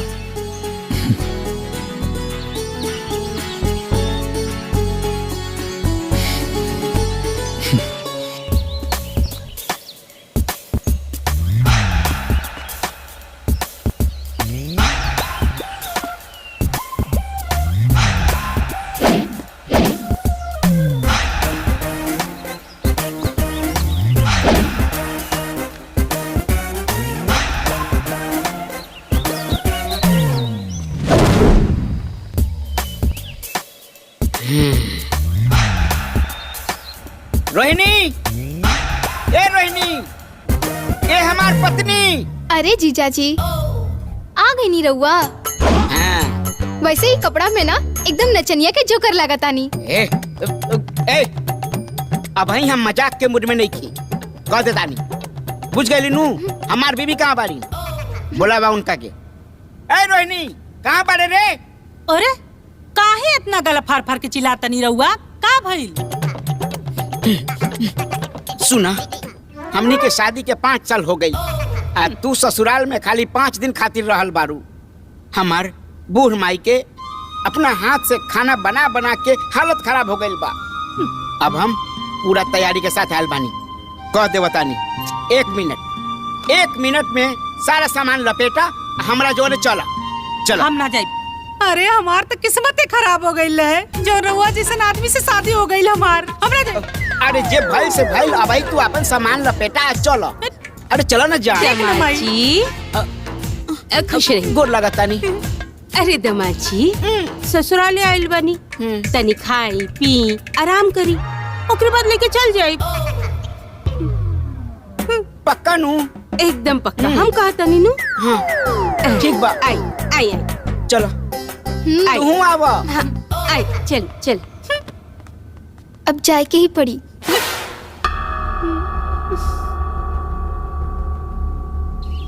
ए माई, तू चिंता मत करिहा, अब की बार तहार पुतो के ले के आई।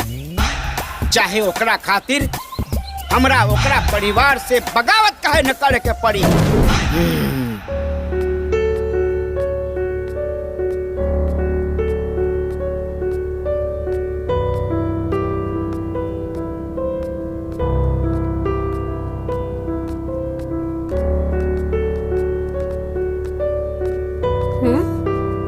का भइल? काहे इतना परेशान बाड़ू?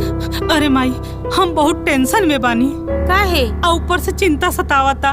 ई जौन डब्लू बा बड़ा मजबूत इरादा से आइल बा हमके ले जाए खातिर। ए माई, हमके ससुराल नहीं के जाए के, तू कुछ करना माई। अरे पगली, तू हमार बेटी हो, बिमला देवी के बेटी। हम तो बड़का बड़का मुसीबत चुटकी में हल कर देला।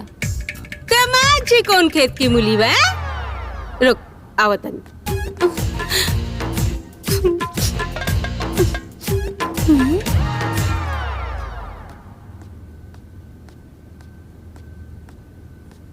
इला, ई जूस दामाद जी के पिला दे।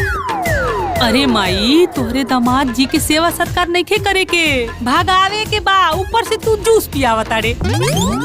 अरे पगली, ई जूस ऐसन वैसन जूस ना हा। ई जूस में जमाल घोटा मिलावल बा। ई जूस दामाद जी के अंदर और दामाद जी घर के बाहर। अरे माई, तू कितना अच्छा बड़ी। दे, हम पियावता नहीं। सुन, ई वाला पिया के भगा दे। ई वाला। थैंक यू माई, तू एक नंबर के माई बने। जा, ठीक है। अब आई दामाद जी के मजा।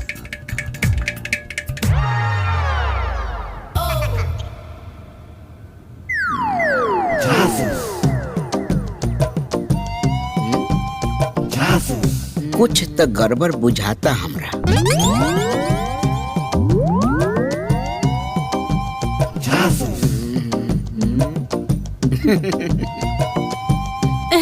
अरे इतना देखत का बानी?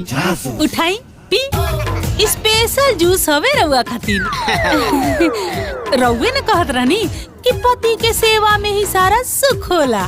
तपी रउआ खातिर एकदम स्पेशल जूस बना के लियाल बनी अपने हाथ से। चल चल जल्दी पी। उ तो ठीक बा, बिना तोहरा के पियोले हम कैसे पियब? अरे कहे ना, हमहू पियब, रउआ पियब। चली उठाई। पिया तानी नु। हाँ। भैया नमस्ते।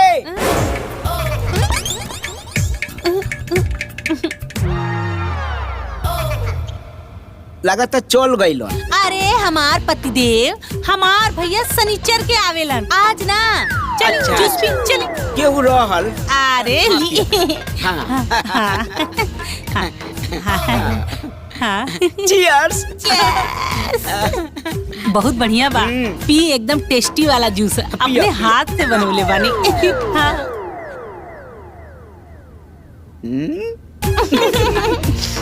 पी पी, स्पेशल जूस। जूसवा में चीनी ज्यादा पड़ गइल बा। एकदम नींबू डाले बानी, चीनी ना। अच्छा।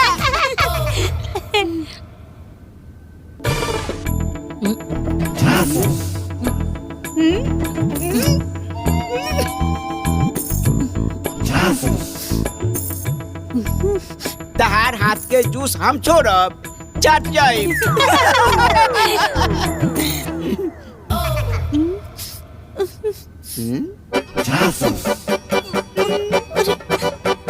अरे अरे अरे अरे का भइल? अरे बाप रे, हाय पी के जाई।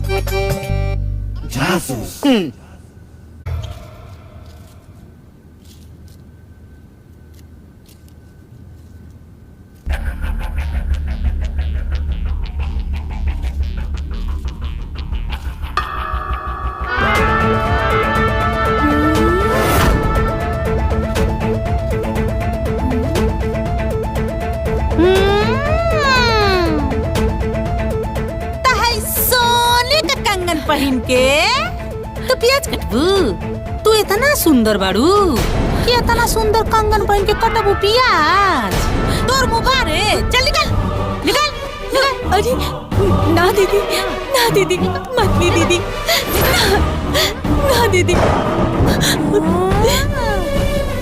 इतना बढ़िया कंगन। चल वो निकाल। ना निकाल दीदी, निकाल। ना दीदी, ना दीदी मंदी, निकाल दे कहा ताली। अरे बाप रे बाप, आईली हम बाटे इनकर सोने का कंगन पहिरे खातिर। भिखारन कहीं की। चल ये हमरे लायक बा।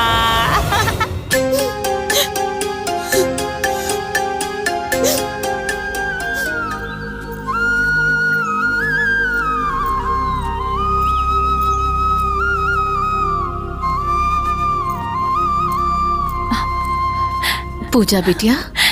माई खुश रह।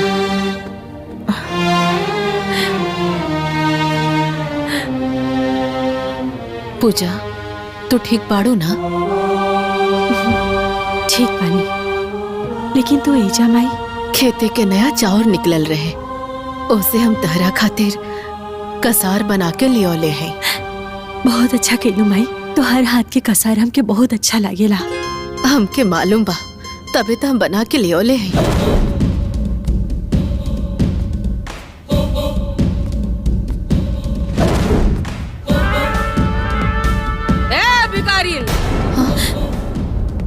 तोर हिम्मत कैसे भइल हमरे घर में आवे? भिखारन ना, ई हमार माई है। अच्छा भइल की बता देले से कर माई हिया। ऐसन बुझाता कि कहीं के मुखियाइन हिया। अरे एक नंबर की झूठी मक्कार चोरनी हिया। दहेज के वादा करके दहेज ना दिलस। अरे हमार तो किस्मतें खराब रहे जो तोरे जैसन भिखारी के संगे रिश्ता कर लेनी। ठीक कहा तारे माई, एकरा शर्मो ना आवेला। जब देखो तब चुक्का भर मिठाई लेके चल आवेले। बेटी के घर था सनेस जाते रहेला। हमें जा शौक से नहीं खियाली, सनेस लेके आईली। ओहो, शौक से तो नहीं खेली। अरे तो के कहला सा तोरा के मिठाई लावे के रे? एक बात कान खोल कर सुन ले। तोरी जो मिठाई बा ना, हमनी के केहू हाथ भी ना लगाविला। तोर कुल सामान कुत्ता के मुंह में जाला। जरा भी शर्म ना बा, जब देखा तब मुफ्त के खाए खातिर आ जाले। भिखारन, चल रे।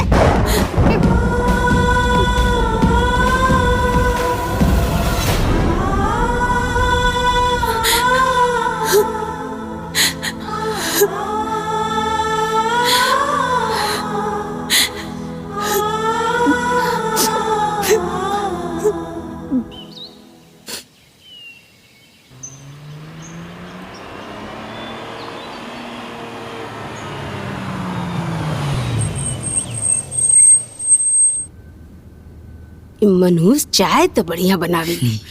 माई अरे प्रणाम। खुश रहा। ठीक का इतना दुबरा काहे गइल बड़ा? ओइजा खाना नहीं मिलत रही का? लोग ना ठीक है कहेला माई कि का? बेटा कतनो मोटा जाओ, माई के हमेशा दुबड़ाइले लगेला। और सब ठीक है सब ना? ठीक बा, तोर तबीयत भी ठीक बना। एकदम चकाचक।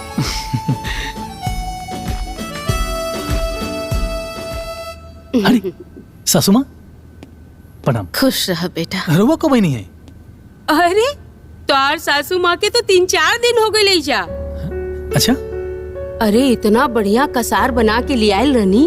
अरे हमनी के तो खात मोने भर गई। अरे गंगा बहन खड़ा काहे बनी? आई ना, बैठी ना। अरे आई ना, बैठी ना। अब बेटा तू भी बैठ। देखी हमार सासू माँ कहिला आज 3 दिन हो गई, हमरा अभी तक पता ना चलल। अरे हमनी के इनसे बतिया के मन नहीं के भरत, तोरा के कैसे खबर करती? ए माँ जी ले फल खाई काहे शर्माता नहीं? ली खाई। हाँ खाई। अरे खाई ना, ली ना। अरे खाई ना, रउआ हमरे माई माँ जी खाना में का बनाई? का खाना कैले रहलू? आज शाम के खाना हम बनाए, तू आराम कर। जा जा जा जा जा, जा। आओ। अरे आराम से आराम से।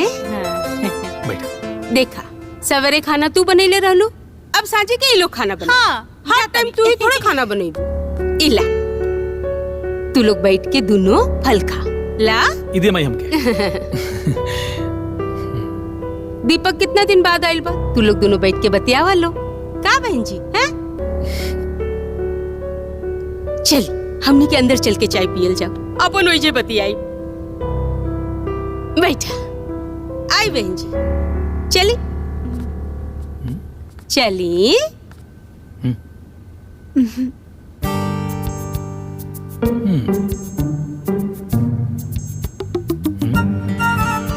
खा लो।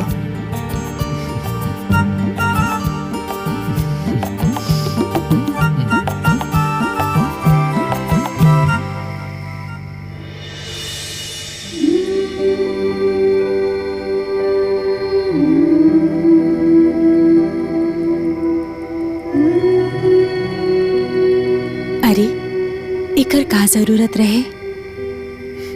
वैसे भी हमार जीवन में रवा से ज्यादा कीमती कोनो चीज नहीं है।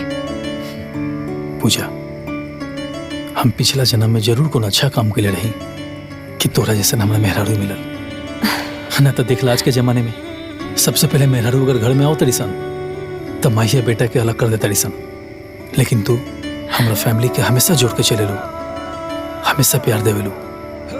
सच में हम बहुत धन्य बनी कि तोरा जैसे जीवन साथी पैनी।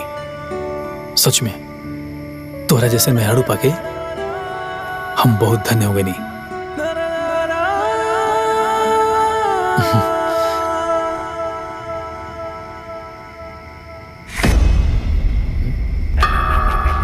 पूजा, ये चोट के निशान किसन? कुछ ना, इता बस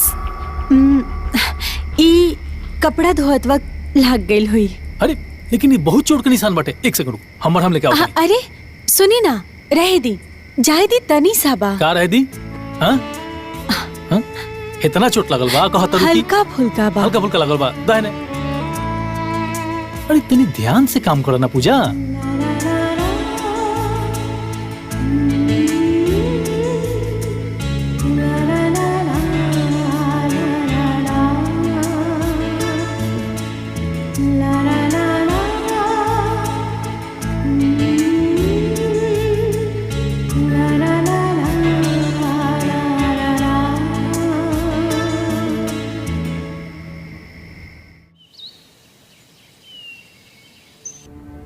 देखा बिटिया, जखम नासूर बन जाए तो ओकरा पहले ही ओकर इलाज कर देवे के चाही।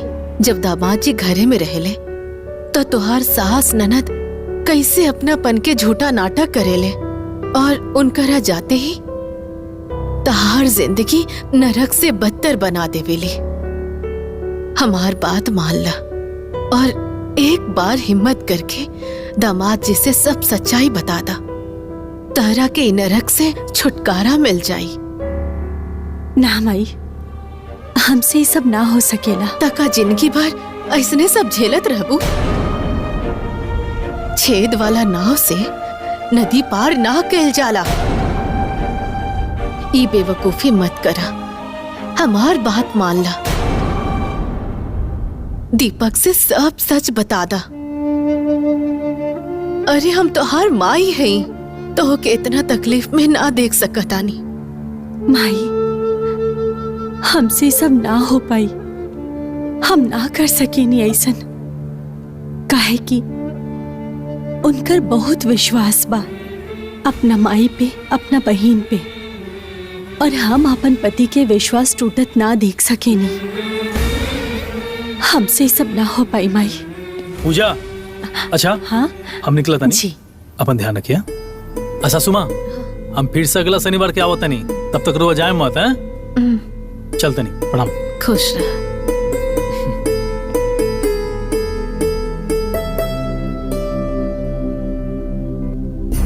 काहे तू अपन जिंदगी में जानबूझ के दुख बढ़ावे के चाहता रू? अरे इतना अच्छा मौका रहल, सब सच बता देले रह तू दामाद जी के, तहरा के आगे ये दुख ना भोगे के पड़त।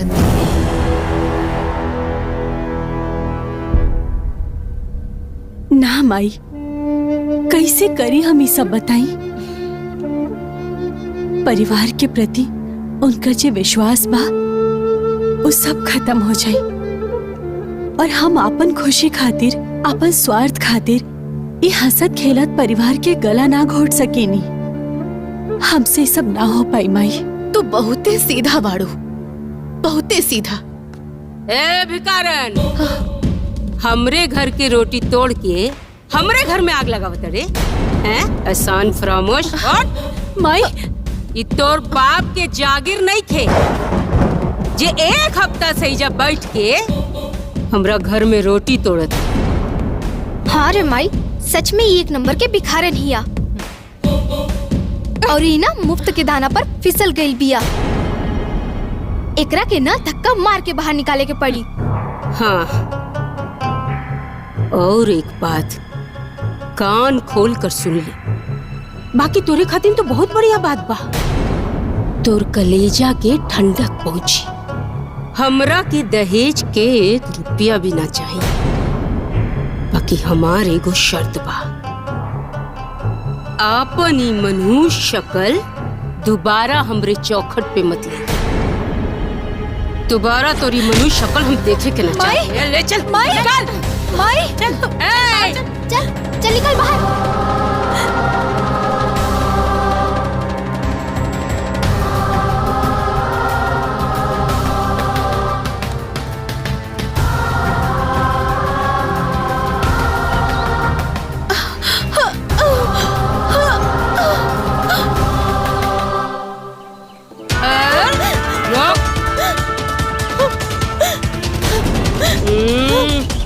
चुप।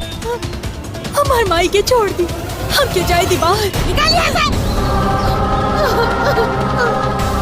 अगर एक बाप के औलाद होइबे ना तो दोबारा ये चौखट पे अपन मुंह लेके ना आइबे। चल भाग।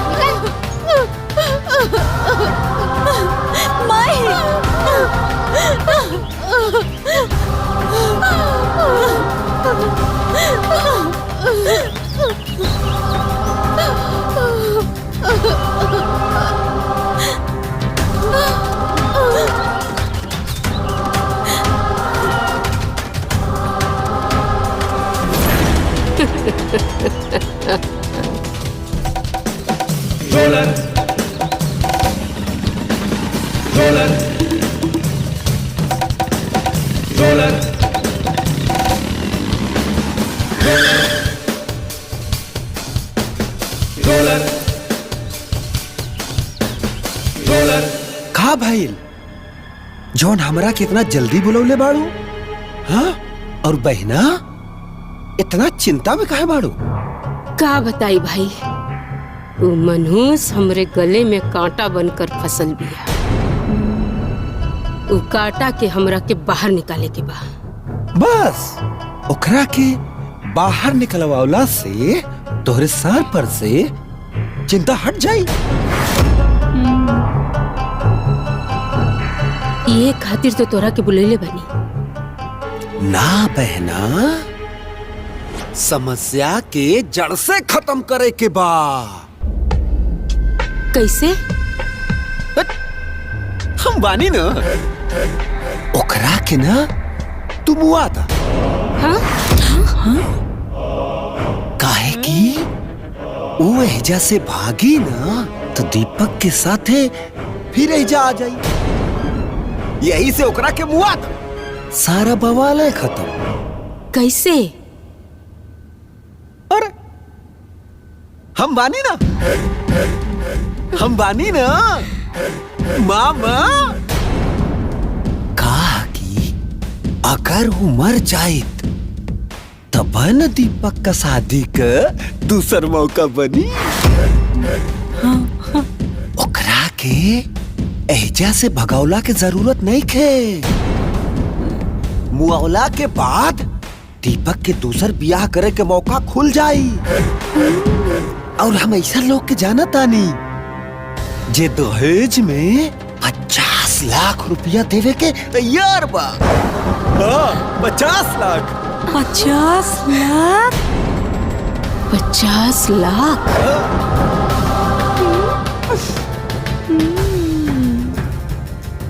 50 लाख के खातिर ता तू मनहूस के का ओकर माई के भी कटई दबा सकीला हम।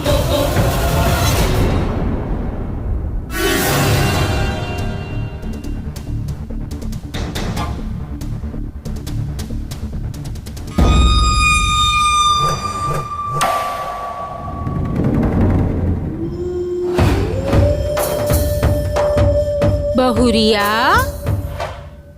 ए बहुरिया,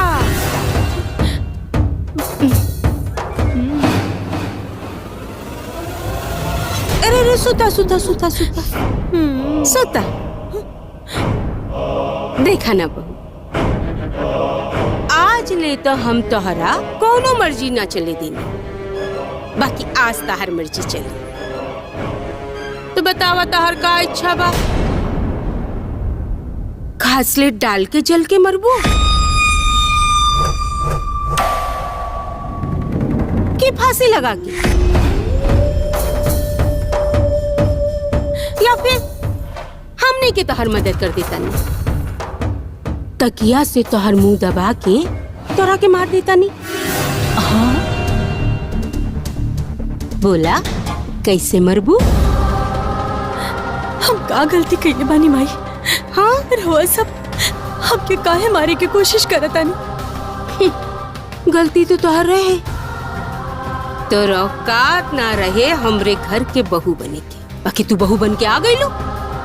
ता गलती तो भइल ना। जौना दिन से तोरी मनहूस कदम हमरे घर पे पड़ल बा, हमरे घर के सुख शांति लक्ष्मी सब चल गई। अब तो हम तोरा के मार के अपन बेटा के दोसर बियाह कराई।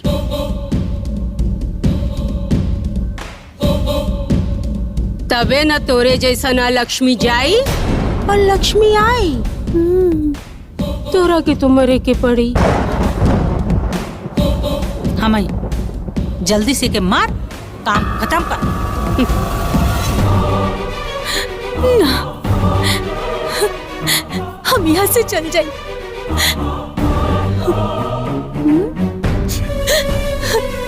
लेकिन हमके मत मारी। हम चल जाए भी यहाँ से। ना ना ना ना ना, तू ये घर छोड़ के कहाँ चल जाई? तू सीधा हमरे बेटा के पास जाइबे, जाके अपन प्रिय चरित्र दिखेबे, फिर हमरा घर में वापस आ जाइबे। और हमर बेटा भोला भाला बेटा सीधा वापस तोरा के इजा लेके आ जाई। पर ऐसन तो ना हो सकेला, ई तो ना हम होके दे सकीला। हाँ ए पकड़ ले। ना, ना,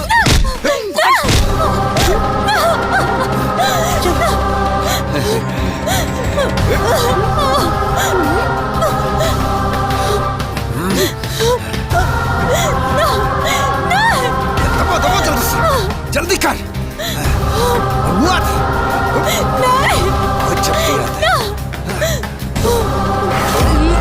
दबा जोर से, जल्दी कर रे बहनिया। अरे दबाओ कस के।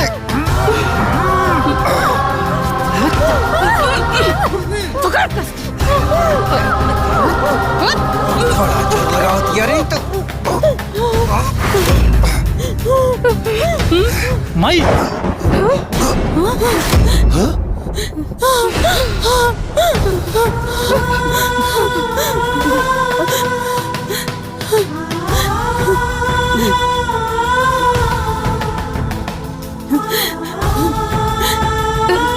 बेटा पता ना कैसे गुस्सा में का हो गई। मतलब गुस्सा पे काबू ना रही था तू, क्यों की जान से मार दे।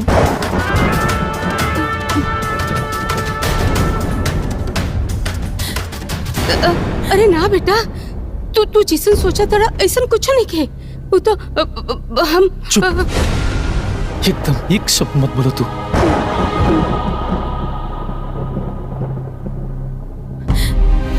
हम का सोचत नहीं, कहानी की सोचत ना, कि अब हम अच्छा सा समझाता नहीं।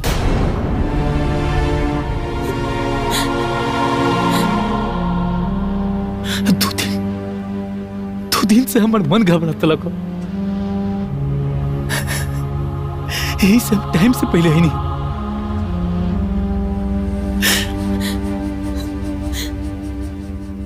अगर टाइम से पहले घरे नहीं रहती तो तू लोग सब जन मिल के हमारे मेहरारू के जान से मार देते ना। हम के बोल तू कि आत्महत्या कर ले लगा।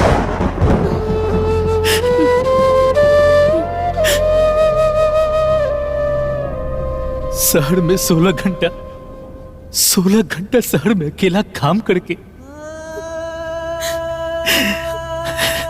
झाड़ू पोछा बर्तन हड़िया सब कैला के बाद खाना बनाइला, ये सोच के कि हमरा माई बहन के हड़िया छुए की जरूरत ना पड़े। और तू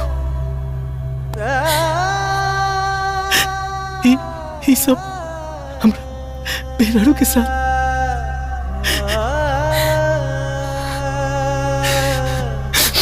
लेकिन अब हम बर्दाश्त ना कर। आज के बाद हम तू लोग से अपन रिश्ता तोड़ता नहीं। पूजा चले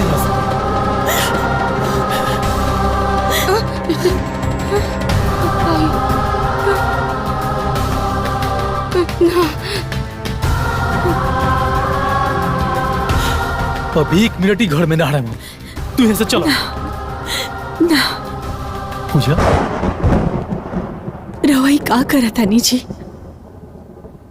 अगर हम एक घर छोड़ के चल जाए तो अपन माई जैसन सास के, ननद जैसन बहन के ख्याल रखी? पूजा तू पागल हो गई बाड़ू। ये चारों मिलकर तरह के जान से मार के चाहता सन, और तू अभी भी घर में रहकर चाहता रू। चलो यहाँ से। ना,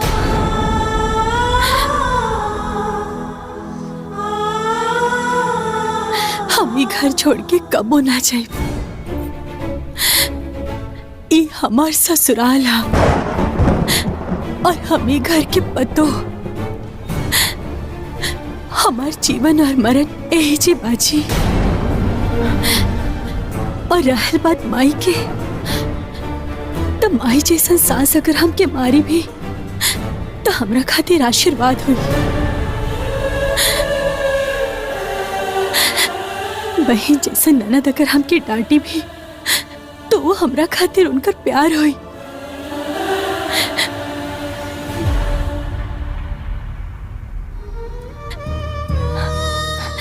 रउआ हमार पति है।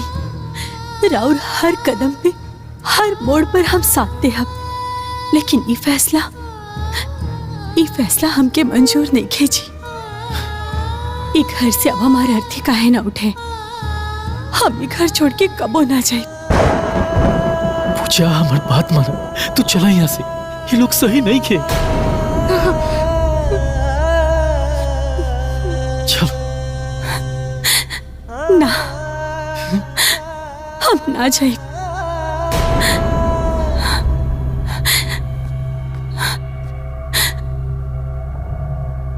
ए बेटा, हम अपना लालच और स्वार्थ में इतना अंधा हो गए रानी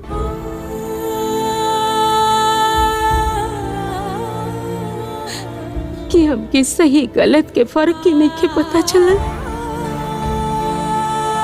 जौना बहू के पाँव धोवे के चाहत रहल, वही के हम अपन पाँव से कुचलत रहनी।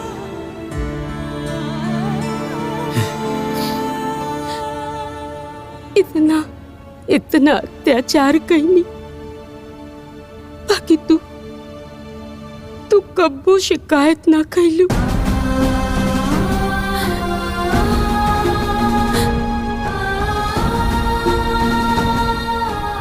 हम तो यो भुला गल रानी, हम माई है। हमरो दूधू को बिटिया बिया। एक बेटी के दुख कैसे भुला गई, काहे न देख पैनी। तू हमरा घर के लक्ष्मी ना, लक्ष्मी बाड़ू।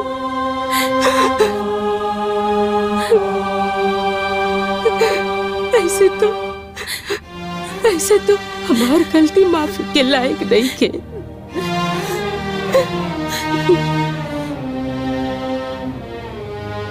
हमरा के माफ करता। माई, रउआ हमार माई है। बेटी के सामने हाथ जोड़ के हमके शर्मिंदा मत करी। अब हमसे इस गलती कब ना हुई, कब ना हुई।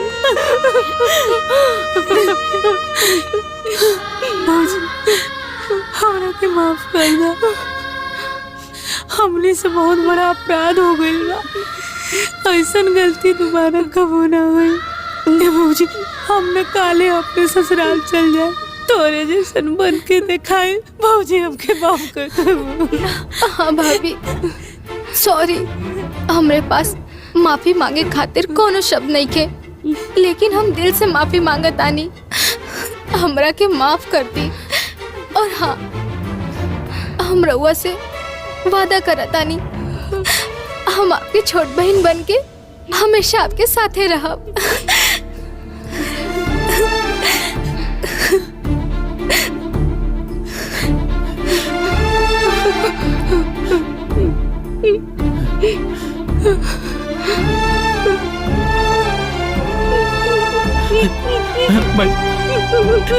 माफ कर दे।